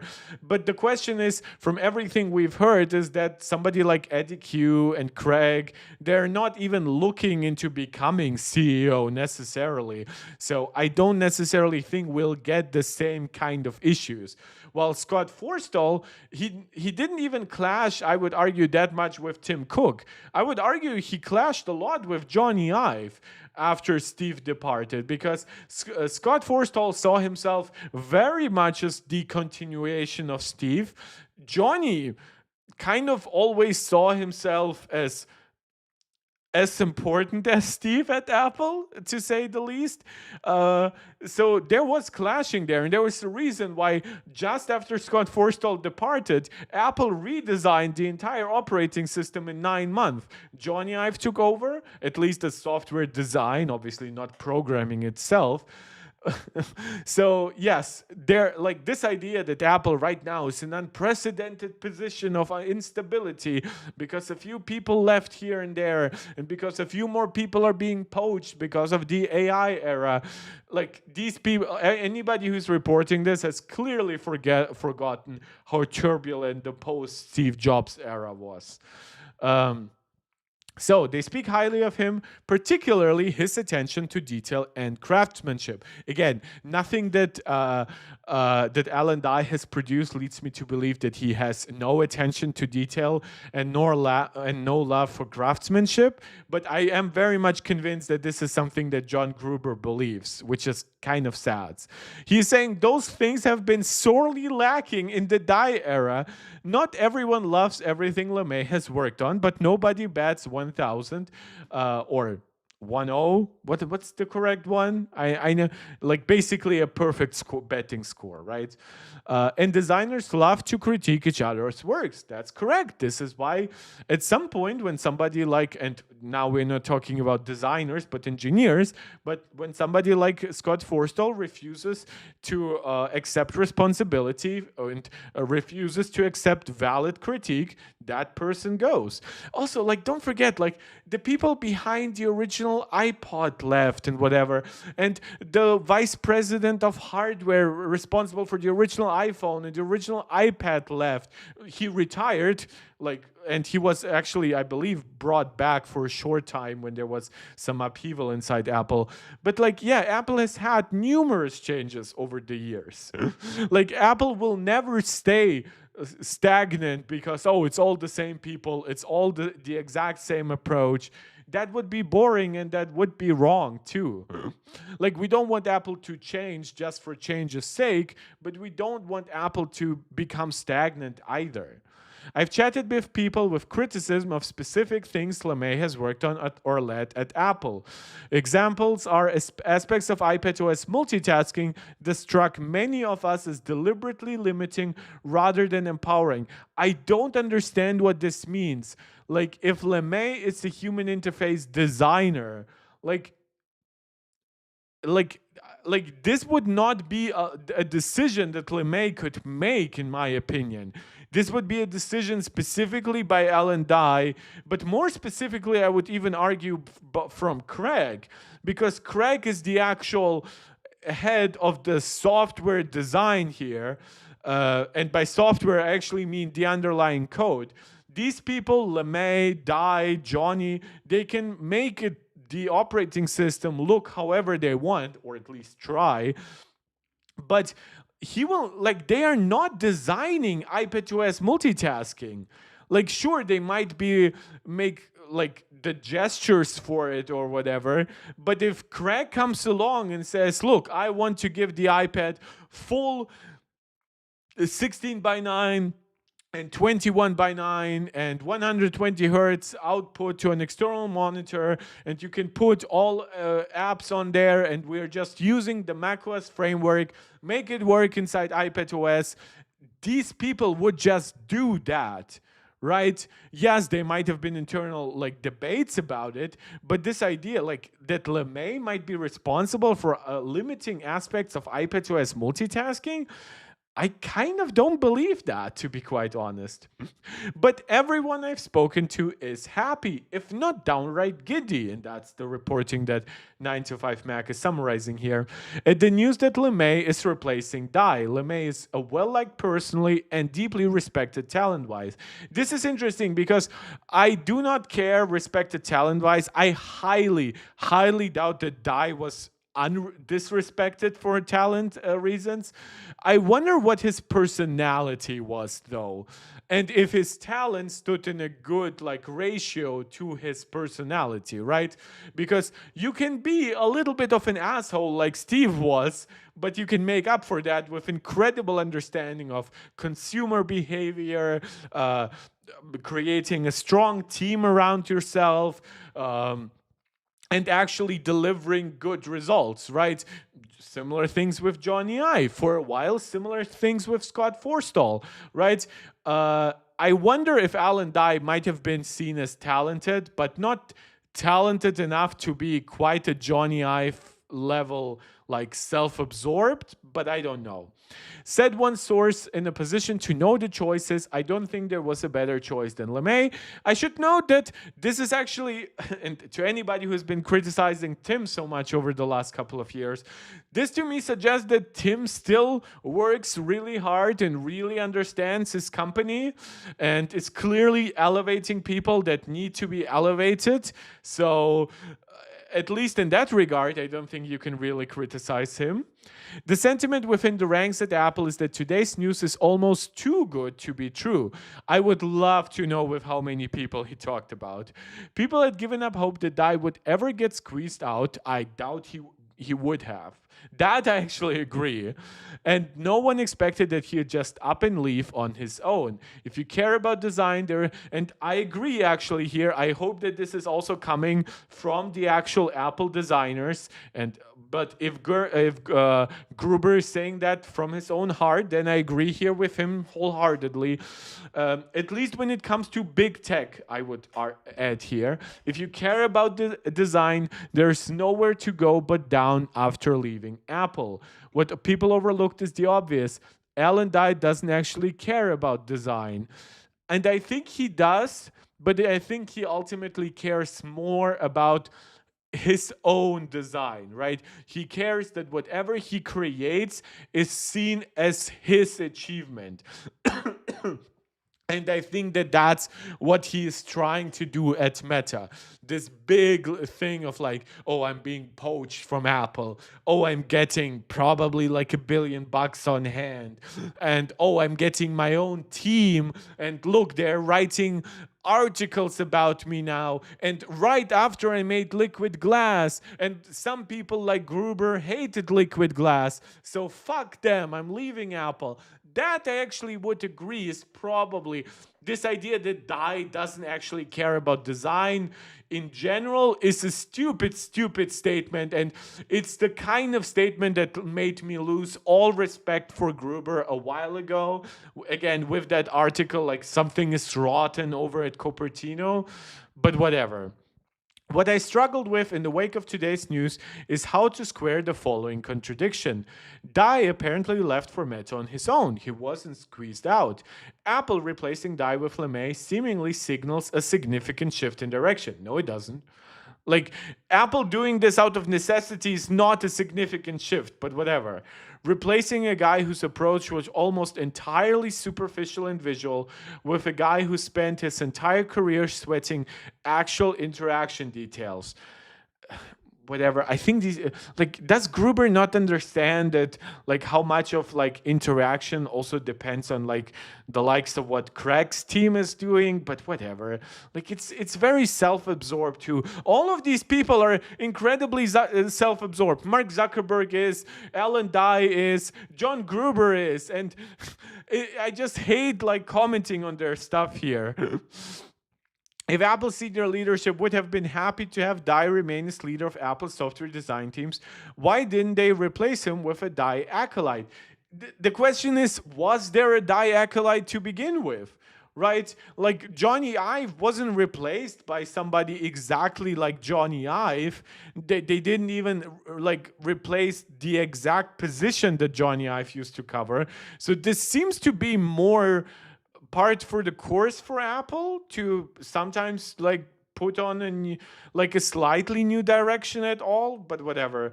Conversely, if the decision makers at Apple saw the need for directional change, why wasn't Dai pushed out? All of this is complete nonsense. So Apple hiring another guy, like again, Gruber does not even mention a potential Dai acolyte here, and the one deputy he seemingly had left with Meta. So maybe if he hadn't left for Meta, maybe he would have been hired into Dai's position. Who knows? So I'm not sure. And the reason why they didn't push him out is because no, they didn't need to. Because unlike what Gruber has written, the public perception of Apple software is not actually negative. Maybe some diehard OGs who like, again, like the freeform icons on Mac OS of the past, yes, they might be unhappy, but overall, people are still very happy with iOS, iPadOS, watchOS, tvOS, now visionOS, macOS. Like Apple just has so much in their plate. Of course, there's a little bit less attention to detail than in the past. That's just natural when you have so much on your plate. I would still argue they put way more effort into attention to detail than any other big tech company. And every other big tech company, by the way, is still doing way less than Apple. Google has Android. They kind of like they stopped even caring that much about Android tablets. They really aren't putting real efforts into Chromebooks. They're kind of trying to push Android on top of larger and larger screens, but without the actual software effort to make it happen. Microsoft has Windows. Even like that Xbox overlay they recently published for it is very lazy. So yeah, Apple is doing more and better than other big tech companies. The answer, I think, is the decision to elevate LeMay wasn't about direction, but loyalty. Why risk putting in a die-aligned replacement when that person might immediately get poached too? That is not wrong. That's what I also saying with the deputy that left. We know from this year's AI's recruitment battles that Zuckerberg is willing to throw almost unfathomable sums of money, and that is why I also think that Zuckerberg is not gonna be like power unlimited CEO forever at Meta. I think that people, the board of directors will start asking questions. Look, we are very, very profitable, but our profitability comes from a product that Zuckerberg is not really touching. It's from Facebook and it's from ads. Every project that Zuckerberg is currently touching, and that's the metaverse and AI, is just costing them more and more money. So I wonder what Zuckerberg's future is going to be. Gurman reported that Billy Sorrentino, a Dai deputy who has served as a senior director of design at Apple since 2016, so he was elevated a year after Dai was elevated, is leaving for Meta with Dai. I don't have any other names, but word on the street is that other members of Dai's inner circle are leaving Apple for Meta with him. I think that this is going to be correct because they're probably going to be like each paid like $1 million just for the transfer, I would be convinced. Then on top of a pretty generous compensation down the line. But those who remain or who might remain, if they'd have been offered a promotion to replace Dai, simply can't be trusted from the perspective of senior leadership, who were apparently blindsided by Dai's departure from Meta. I do wonder though, like if he has sources, he's seemingly like regurgitating a lot of what Gurman has been saying. I wonder, like, are his own sources not really commenting on that? They wouldn't have given Dai a prime spot in the WWDC keynote if they thought he might be leaving within months. That's correct. That's the same thing I've said about the guy who introduced the iPhone Air. So the change in direction we may see that many of us desperately hope to see under LeMay's leadership might be happenstance, more a factor of LeMay being politically safe as someone predating Dai and outside of Dai's inner circle at Apple than from Tim Cook or anyone else in senior leadership seeing a need for directional change in UI design. You know why they don't see that need? Because consumers don't see that need. But happenstance or not, it could be the best thing to happen to Apple's human interface design in the entire stretch since Steve Jobs' passing and Scott Forstall's ouster. So I guess from that John Gruber dislikes everything about like iOS 7 going forward, which again, this has more to do with Johnny Ive than Alan Dye. Putting Alan Dye in charge of user interface design was the one big mistake Johnny Ive made as Apple's chief design officer. Dye had no background in user interface design. He came from a brand and print advertising background. I hate that because like we're looking at somebody who joined in 2006. Obviously there comes a point when somebody might collect enough like expertise. Like by that logic, Steve shouldn't have been in charge at Apple because Steve didn't like finish uh his education at college or whatever. Like just because somebody has a different background doesn't mean he isn't good at something. Before joining Apple, he was design director for the fashion brand Kate Spade, and before that worked on branding for the ad agency Ogilvy. Oh my God, what is that name? Ogilvy? His promotion to lead Apple's software interface design team under Ive happened in 2015 when Apple was launching Apple Watch, which, by the way, Alan Dye was very much involved with, their closest foray into the world of fashion. It might have made some sense to bring someone from the fashion and brand world to lead software design for Apple Watch, but it sure didn't seem to make sense for the rest of Apple's platforms. Again, I struggle with how anyone can say that after seeing just how well designed like Vision OS is. And the decades of Dye's human interface leadership has proven it. The most galling moment in Dye's entire tenure was the opening of this year's iPhone event keynote in September, which began with a title card showing the oft-cited Jobs quote, "Design is not just what it looks and feels like, design is how it works." The whole problem with the but what's the opening? Wait, but that was a hardware event. Did that was well, they talked about iOS 26 during that event, but that was also a quote because Apple also launched a hardware redesign for the iPhone 17 series. Like the 17 Air, like the Air has a big redesign, the 17 Pro. I don't understand. There was reason to talk about this beyond L and Dye. The whole problem with the Dye era of human interface design at Apple is that it has so largely, not entirely, but largely, okay, some nuance, been driven purely by how things works. There are a lot of things in Apple software like app icons that don't even look good anymore. Okay, so that's let me guess, this is some kind of Mac thing. While Apple had previously urged developers to use squircle icons on our apps, they have now taken things much further to ensure compliance. Liquid glass, mostly these icons seem dumbed down. For example, here's Safari's old icon from macOS Sequoia. I mean, it's flat. Yeah, that's probably what Johnny Ive would have liked down the road. That's how they have looked on iPhone. Like why? Yeah, they unified the look between iPhone and Mac. It's not an entirely new approach. Yeah, this I would argue. Neither of these icons, by the way, make any sense for today's world. You can see I have a quit all like automator thing.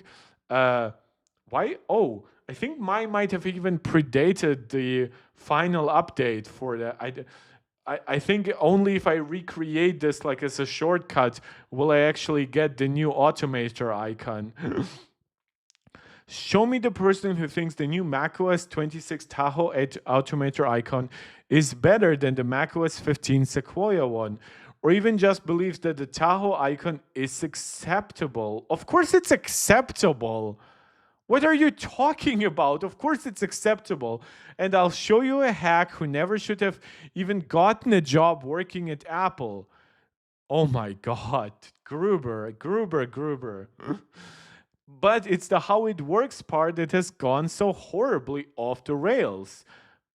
Okay, give me examples. Alan Dye seems like exactly the sort of person Jobs was describing in the first part of that quote. People think it's this veneer that the designers are handed this box and told, make it look good. I'm not a liquid glass hater. I actually think, on the whole, iOS 26 is a better and more usable AI than iOS 18. But macOS 26 Tahoe is a mess visually. And but you realize that even then you could argue, oh, maybe they should have hired like a new guy to specifically put more effort into macOS. You realize just how much bigger iOS is, because iOS is also the design language of iPadOS, and it's much closer aligned to watchOS and tvOS than macOS is, and obviously visionOS. So he basically dislikes macOS Tahoe. And like the worst thing is he's even contradictory here. He said things have been getting worse, but iOS 26 is somehow better than iOS 18? What?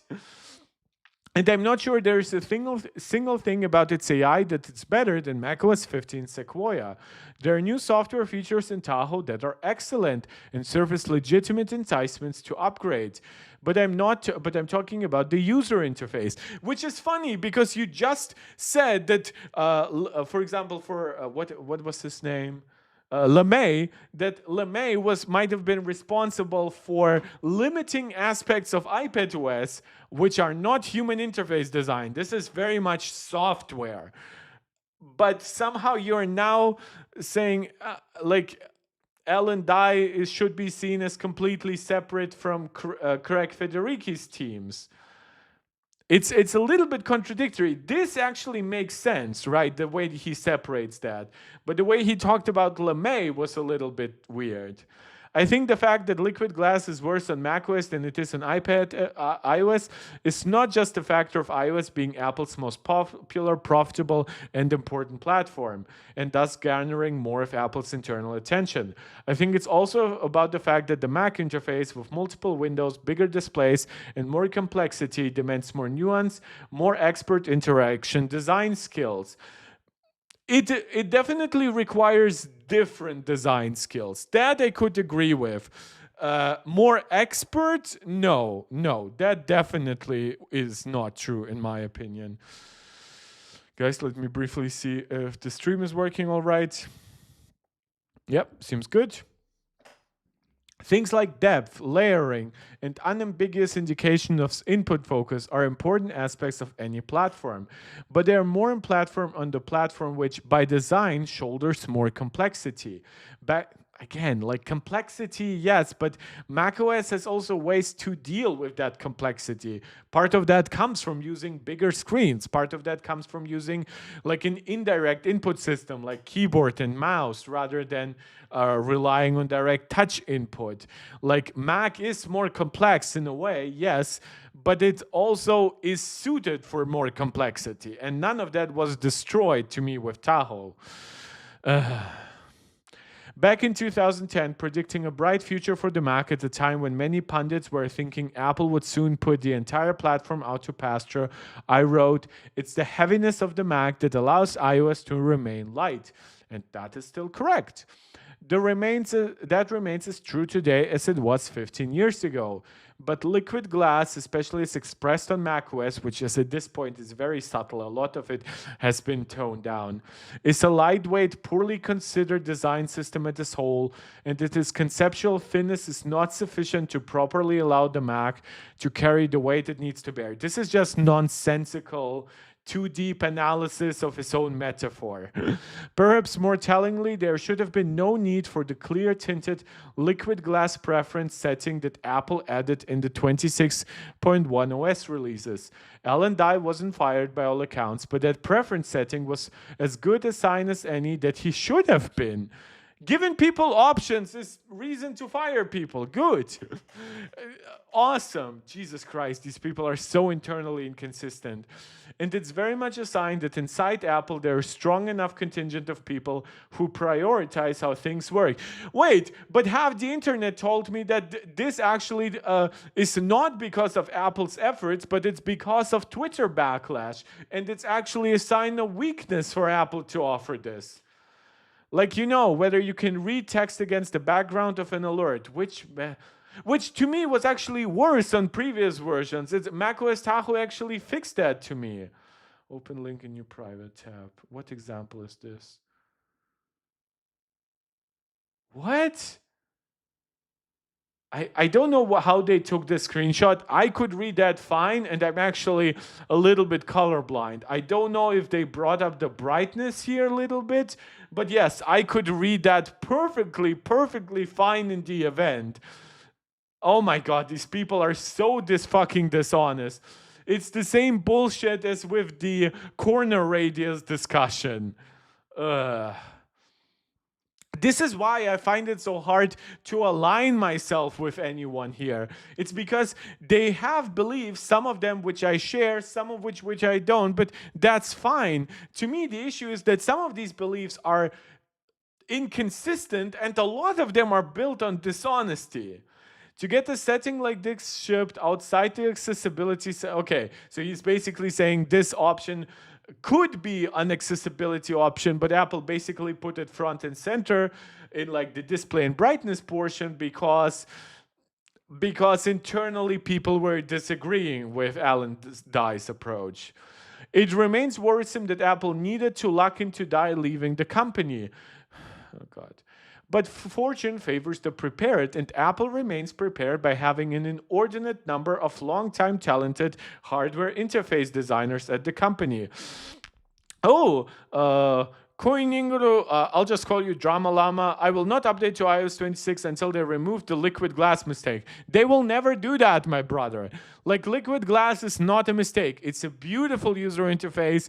It needs more work, just as iOS 7 needed more work.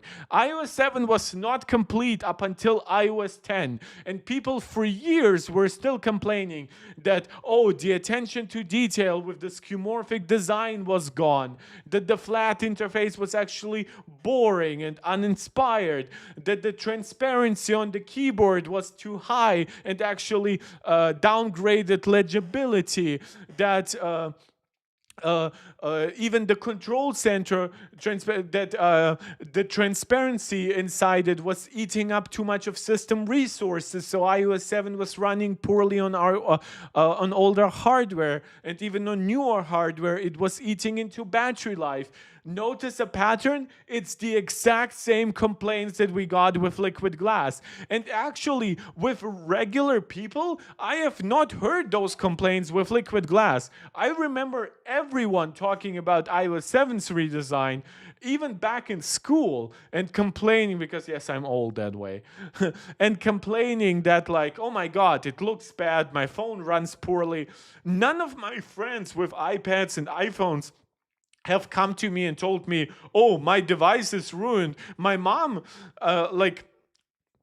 before she upgraded to my 15 Pro Max, I upgraded her 13 Pro Max to iOS 26. She never asked me a question about it. She just kept on using her phone. I asked her, is anything worse for you? Do you feel like your phone is slow or battery life is bad? She was like, no, like it looks a little different. It's fine, looks pretty. And I was like, great. Like even my grandma now upgraded from her 10s Max to a 13 Pro Max. That 13 Pro Max, of course, runs liquid glass. No complaints from my grandma. She apparently can read iOS 26 just fine, but all those young people online seemingly have readability problems with iOS 26. Give me a little bit of a break, man, here. I agree, though, here, Apple has an inordinate number of long-time talented human interface designers at the company. The oddest thing about Alan Dye's stint leading software design is that there are effectively zero design critics who've been on his side. this is just delusional. Like, you have to understand, like, we like I mean, like, the diehard. Some of us, I like liquid glass a lot. I like it even in Tahoe, though I have always said that liquid glass is actually perfectly suited, 100% perfectly suited for virtual reality, whether it's virtual reality or augmented reality, whether it's a VR headset or glasses. I've said about smartphones and tablets that the direct input method, especially with iOS 26 being bouncier, being more lively, that to me makes sense. And I've said that while it looks pretty on macOS, on macOS it definitely feels the least at place. I also wonder, now that Alan Dye is leaving, what does it mean potentially for a touchscreen Mac?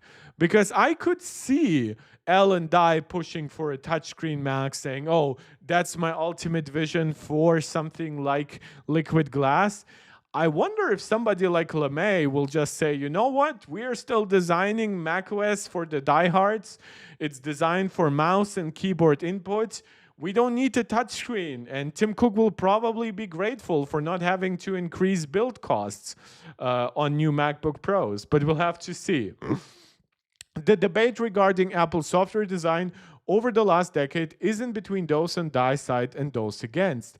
It's only a matter of debating how bad it's been. No! What? Who is saying those things?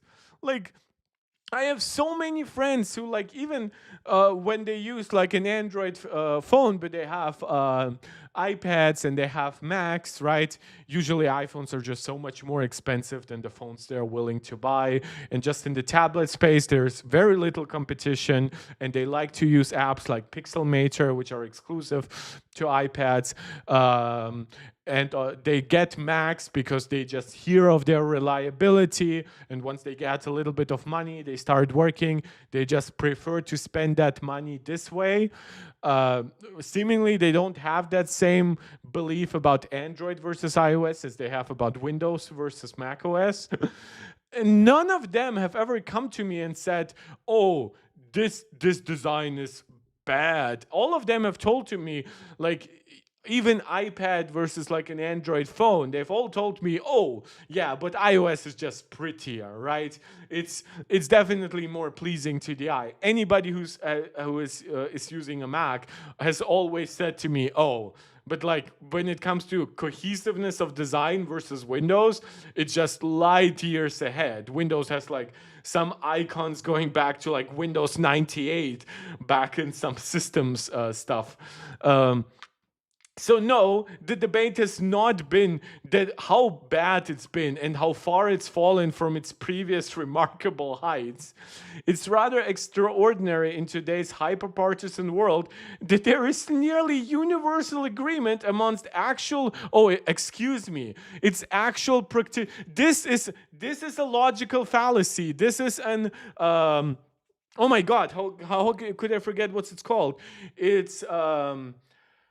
It's when you use an authority instead of an actual argument. It's when you don't give an actual statistic, for example, but you're saying, "Oh, these experts agree with me." Or if you're diverting from the opinion of actual people to say, "Oh, but the experts think that, and they are experts, so they're correct." Oh my God, what is that logical fallacy called?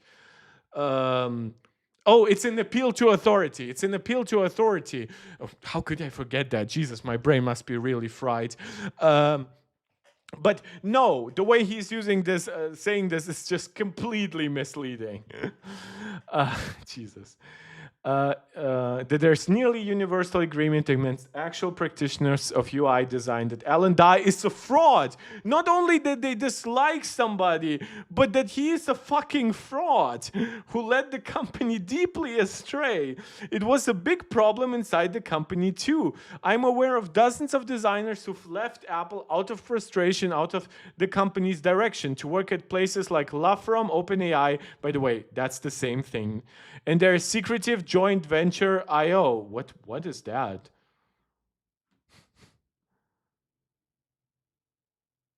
Yeah, that's the same thing. Bro mentioned the same things 3 times.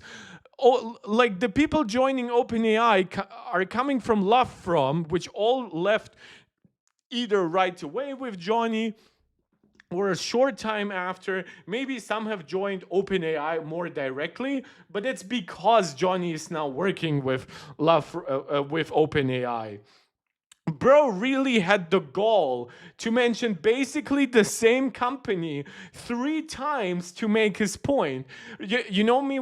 You know what this reminds me of? It's when you don't actually have more examples, but you don't just want to name two examples or something like that, and you write etc. Right, like comma etc dot, right, and you write that because it leads the people reading this to believe, oh, but there are other examples. And this to me is like, he didn't want to say, oh, these people left to love from and went from love from to OpenAI eventually when OpenAI acquired it.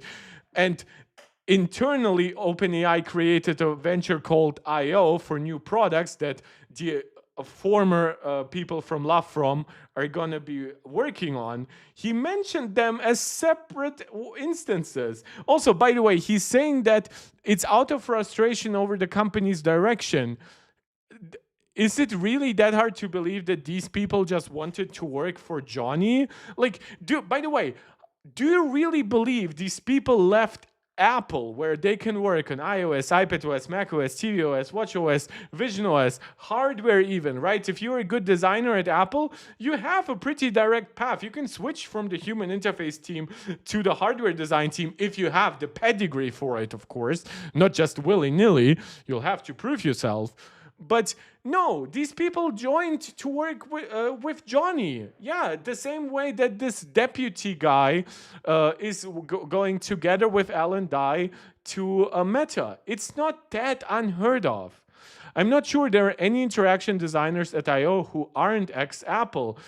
Yeah, that's because Johnny has worked basically his entire mature designer life at Apple. So the people he's gonna hire to work on, to Love From, to OpenAI, and to that secretive joint venture are gonna be ex-Apple employees. That's just natural. And similarly to how we've discussed how Mark Zuckerberg is throwing around money to hire people from other companies towards Meta, the same thing is true with OpenAI. OpenAI has zero concept right now of profitability or something like that. They're just they have money thrown at them from investors. Even they're getting rebates from Microsoft and Nvidia to use their hardware and their Azure services and whatever. Like, yeah, they can afford to hire anyone in a way that, yes, can Apple afford to give almost any sum to singular employees? Sure they can. But Apple has so many more people working for them and so many people in actually like relative positions of power. When you think about OpenAI, OpenAI has Sam Altman. Like, all the people who tried to fight and get rid of Sam Altman, they were correct, by the way. They were correct. Sam is terrible. The more I know about him, he's probably good for the company, like, as a public face, but my God, he's so, like, he is exactly what people mistakenly think of Steve. Like, he is the meme version of Steve. He's closer to somebody like Elon Musk, in my opinion. From the stories I'm aware of, the theme is identical. These are designers driven to do great work. By the way, how would he explain the fact that a lot of the designers who joined Johnny at Love From at OpenAI are not even human interface designers? They're hardware designers, right? So is it Alan Dye who's bad? Is it all of Apple who's bad? Is it Alan Dye and the other person who is in charge of hardware design? Because, again, as I said, basically after Johnny Ive left, those jobs have been bifurcated.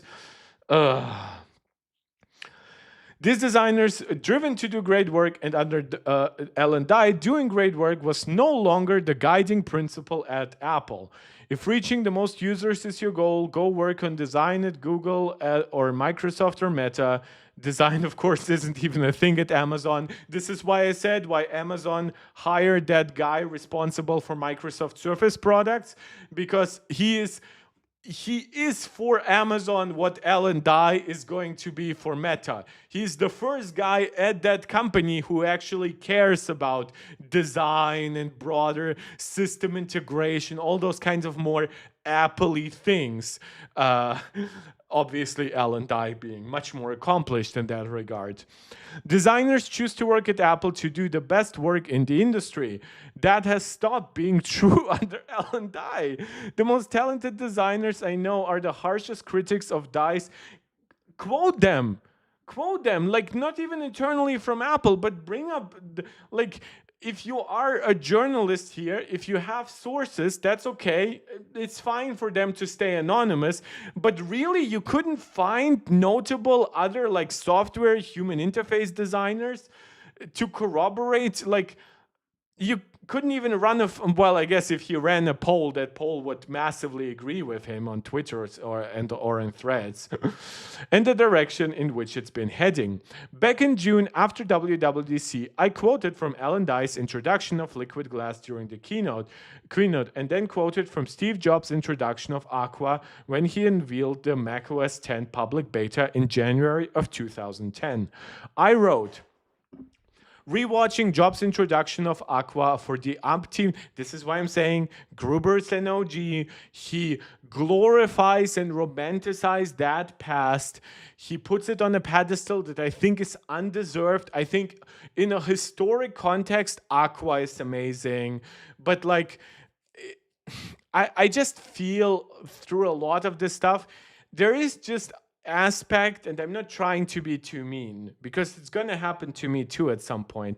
I feel like there is an aspect of somebody is aging and they are mystifying and looking at with rose-colored glasses at the past.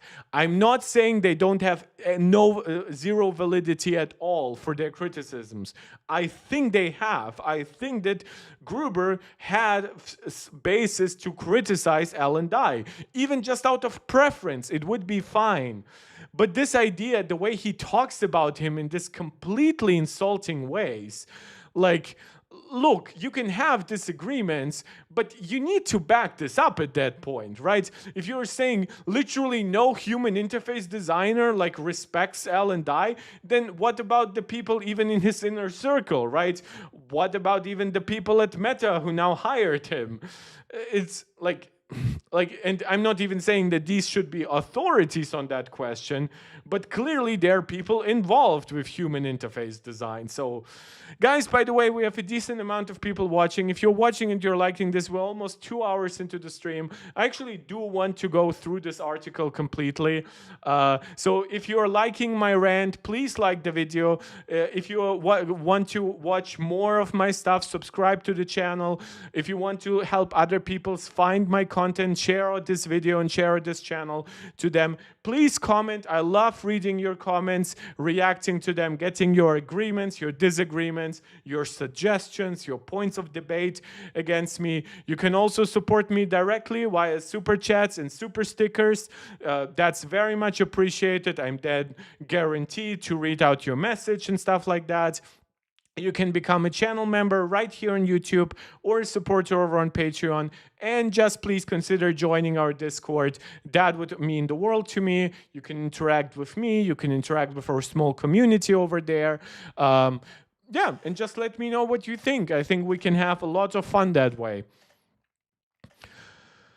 I still find it enthralling. I found Alan Dye's introduction of liquid glass to be soporific, which means that it's basically a lot of words saying pretty much nothing. That's I think that's the definition of soporific. Look up soporific. Continue. Soporific, tending to induce drowsiness or sleep. Oh, really? Did I get that wrong? Sleep-inducing. Wait, which word am I looking for then? Yeah, it's sleep-inducing. Okay, sorry, I was wrong on that one. Which word was I actually? Sophist. Sorry. That word would be sophistic at that point. Yeah, if not downright horseshitty. Which that certainly doesn't sound emotional and unbiased. One of the bits from Jobs' Aqua introduction I quoted was this. This is what the top of Windows looks like. These three buttons look like a traffic signal, don't they? Red means close the window. Yellow means minimize the window, which has been always very, very confusing to me here. And green means maximize the window. Pretty simple. And tremendous fit and finish in this operating system. When you roll over these things, you get those. You see them, and when you are no longer the key window, they go transparent. So a lot of fit and finish in this. Obviously, this works a lot better if you have the video in front of you. The problem with that is, though, and I understand, there was a lot more effort to just define the very basics of interacting with a major operating system like macOS 10 back in the day. But that's because it was still relatively new. By the time Alan Dye became a big shot inside Apple, that was 15 years after Aqua. That was after it had not just come out, been updated, changed, rebranded, completely redesigned under Johnny Ive. Like, of course he couldn't really introduce as much stuff as basic as like the traffic light controls, right? Because why would he? Like, those things have been already solved. After I published that post, I got a note from a designer friend who left Apple in frustration a few years ago. After watching Jobs' Aqua introduction for the first time in years, he told me, I'm really struck by Steve directly speaking to radio buttons and the key window. He had the feeling that Dye and his team looked down on interface designers who use terms like Jobs himself once used, in a public keynote no less. That's to Dye's circle, such terms felt more like programmer talk. I can actually agree with, like, and that's not really just a thing under Dye. I think that's definitely a push under Johnny Ive. I think that after Steve died and after Scott Forstall left, the influence of Johnny here is more pronounced to me than from Alan Dye. Johnny loved to comment on the broad beliefs behind the design. He rarely liked to go into the exact same details as Steve, nor does Tim like those details, at least when it comes to mentioning them by name. Those things are still internally cared about, like even stuff like jiggle mode, right? When Craig used that term for the first time. Like, obviously, Apple has understanding of what an interface element of their UI needs to be called, because how else would you interact with each other saying, oh, this button needs a redesign, right? But yeah, Steve was much more willing, much more brave in a way, in my opinion, to bring those terms to the general public. That I actually agree with. But the history of Apple and Next user interface design is the opposite. Designers and programmers used to and still should speak the exact same language about such concepts. I disagree. I think they should be closely aligned, and I think the basics should be clear to both sides. But I think that fundamentally, the more in depth you know something, and I know that from my own medical education, obviously, the more I know, the more difficult it actually sometimes becomes to communicate those things to a layman, right? So instead, I really try to deactivate actually a lot of my knowledge before I present that to somebody. Contrary to that, if somebody actually comes to me and says, oh, I looked up these and those things online about medicine, and then they start explaining to me their very limited knowledge of a very complex medical thing, right? I usually try to stop them and try to tell them, no, you're kind of like you're putting the cart before the horse, right? You're going so much into the detail, yet you haven't grasped the basics yet. This will lead you to wrong conclusions if you start to read about the exceptions before you read first about the rules, right? And so I kind of see where Gruber is coming from, but when he says they should speak the exact same language, if he said they should speak close to the same language, then I would agree. But the exact same, I definitely disagree. Steve Jobs certainly did. He did not. He was able to use those terms, and he definitely did it more than now Tim or Johnny Ive do or Alan Dye. But Steve was still about making marketing terms. Like, Steve was very strong in that regard. And something feels profoundly broken about that disconnect under Alan Dye's leadership. Again, very little blame on Johnny, who definitely started a lot of that. It's like the head of cinematography for a movie telling the camera team to stop talking about nerdy shit like f-stops. But they do. Like, a lot of people will actually leave out those terms when communicating with the broader public. There is nothing wrong with that. They will use a term like exposure and focus and whatever, even bokeh, depth of field. But they will also try to explain those terms, by the way, like, bokeh depth of field is when the background becomes blurry because the focus is on the main subject, and you can obviously vary that based on what part of the image you're actually focusing on. But then the exact f-stop you're using and the way it relates to the mix of how large your aperture is versus your sensor, these are then detailed knowledge, almost academic knowledge of those things. I don't often hear directors and cinematographers actually, like, obviously they will discuss this among themselves. They will even do stuff like TED Talks to people who are more interested. But when they're giving out a general interview to a movie magazine, will they really talk about it? Did Steven Spielberg really talk that much about like the exact program behind that made the CGI for the dinosaurs in Jurassic Park? Did he talk about the exact cinematic tricks he used to make the girl in Schindler's List have a red jacket while the rest of the movie is black and white? I'm sorry, just mentioning the name of the movie just always elicits at least one tear from me. The head of cinematography shouldn't just abide talking about f-stops and focal lengths, but love it. Yes, but they should know to whom they are communicating this. Said my friend to me regarding his interactions with Dye and his team at Apple, I swear I had conversations in which I mentioned key window and no one knew what I meant. If that is true, that is definitely bad. If they stop using those terms internally, then I'm much more understanding of that criticism. That won't be a problem with Stephen LeMay. Understanding of fundamental principles will no longer be lacking.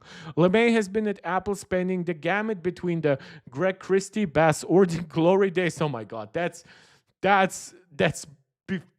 before I was born, right? Like 1996. Well, no, they still were there for the Aqua transition. Okay, so which makes sense. I mean, if LeMay joined in 1999, yeah, that makes sense. And the current era. At the very least, LeMay running a hardware interface should stop the bleeding, both in terms of work quality and talent retention. I sincerely believe things might measurably improve, but I'm not sure that things will stop getting worse. So the rate at which things will keep getting worse will slow down, is his predictions. That alone will be a win for everyone, even though the change was seemingly driven by Mark Zuckerberg's desire to poach Dye, not Tim Cook and Apple's senior leadership realizing they should have shit-canned him long ago. Jesus, the words he's using, it's worse than me, a streamer. Alan Dye is not untalented. Okay, he's mentioning that now. This really should have come as a prerequisite before he completely shit canned him in a way. But his talents at Apple were in politics. Oh, so this is a backhanded compliment if I've ever heard one. His political skill was so profound that it was his decision to leave, despite the fact that his tenure is considered a disaster by actual designers inside and outside the company. He obviously figured out how to please Apple's senior leadership. His departure today landed as a total surprise because his stature within the company seemed so secure. And so I think he might do very well at Apple. Not because he can bring world-class... By the way, this I will actually agree with, because I don't think he has the team to bring that. I think the fact that people misunderstand the work of a leader. A leader can be more eccentric. He should have political skills inside the company. He doesn't even have to be the biggest expert necessarily. Don't forget, Steve was far from the biggest expert with all the people around him, right? He was arguably the least educated on all that stuff. But we still see him as a beacon of those things. But whatever. Not because he can bring world-class interaction design expertise, because he obviously can't, but because the path to success at Meta has never been driven by design. It's about getting done what Zuck wants done. That is 100% correct. Dye might excel at that. Dye was an anchor holding back, but might elevate design at Apple. He's actually using basically that quote that I mentioned before, which Alan Dye leaving is actually elevating the average IQ at both Apple and Meta. I haven't read that. Okay, so it seems like everybody reacting to these news is kind of using the same foundation. Yeah, it's this one-liner from a guy on Twitter X. The average IQ of both companies has increased.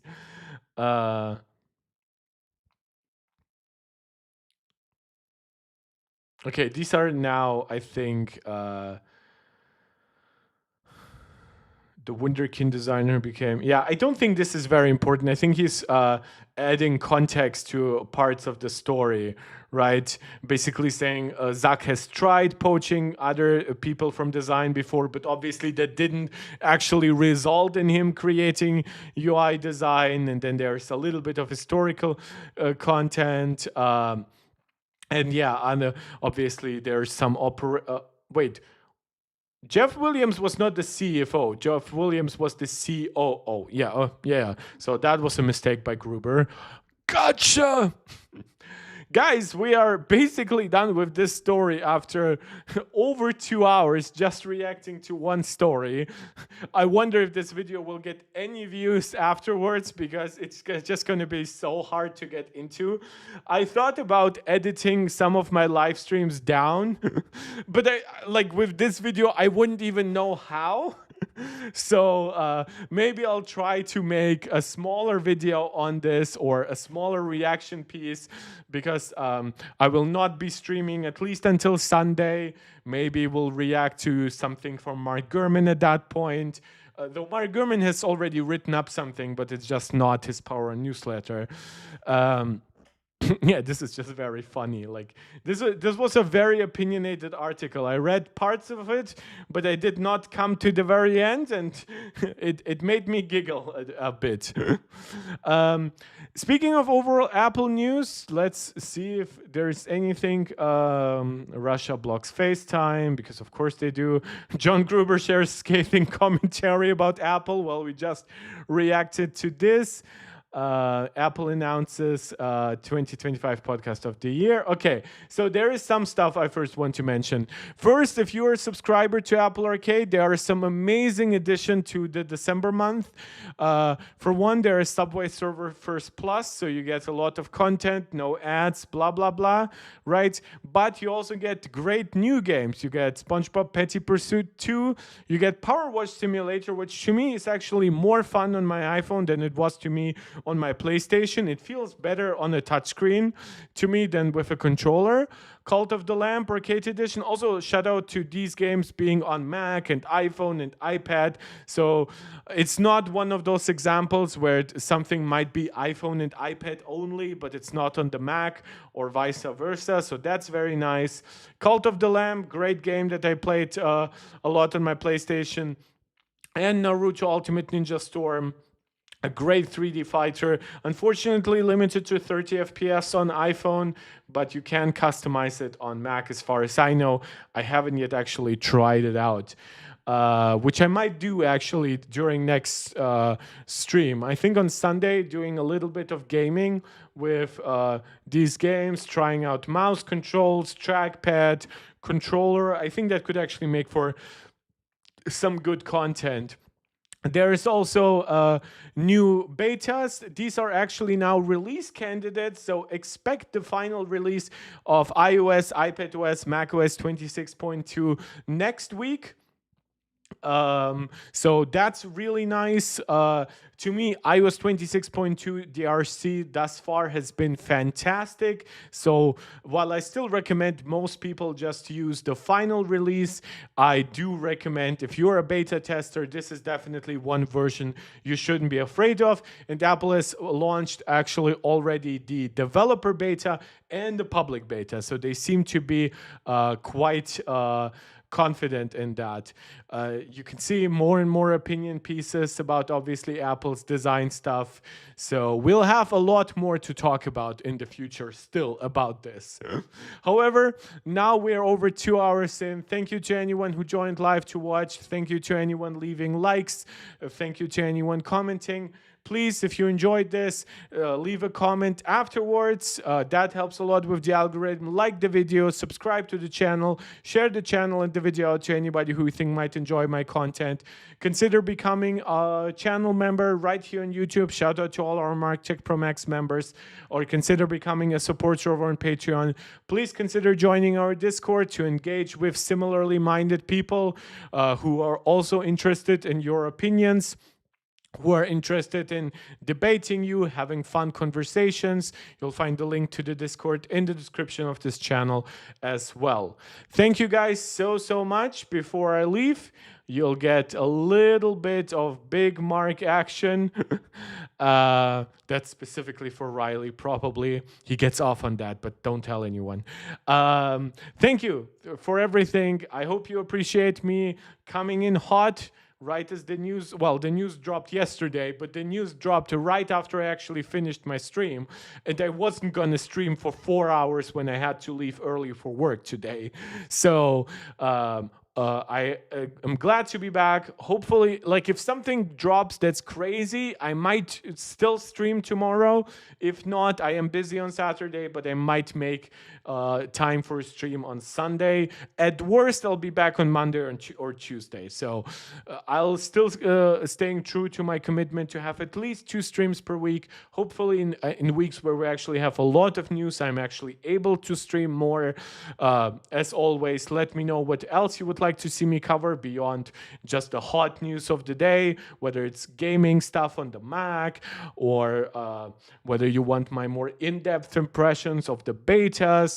I'm open to all of that. Leave that in the comments here below. Write that to me on Discord. You can also find me over on Twitter. Thank you for everything. Hope to see you soon.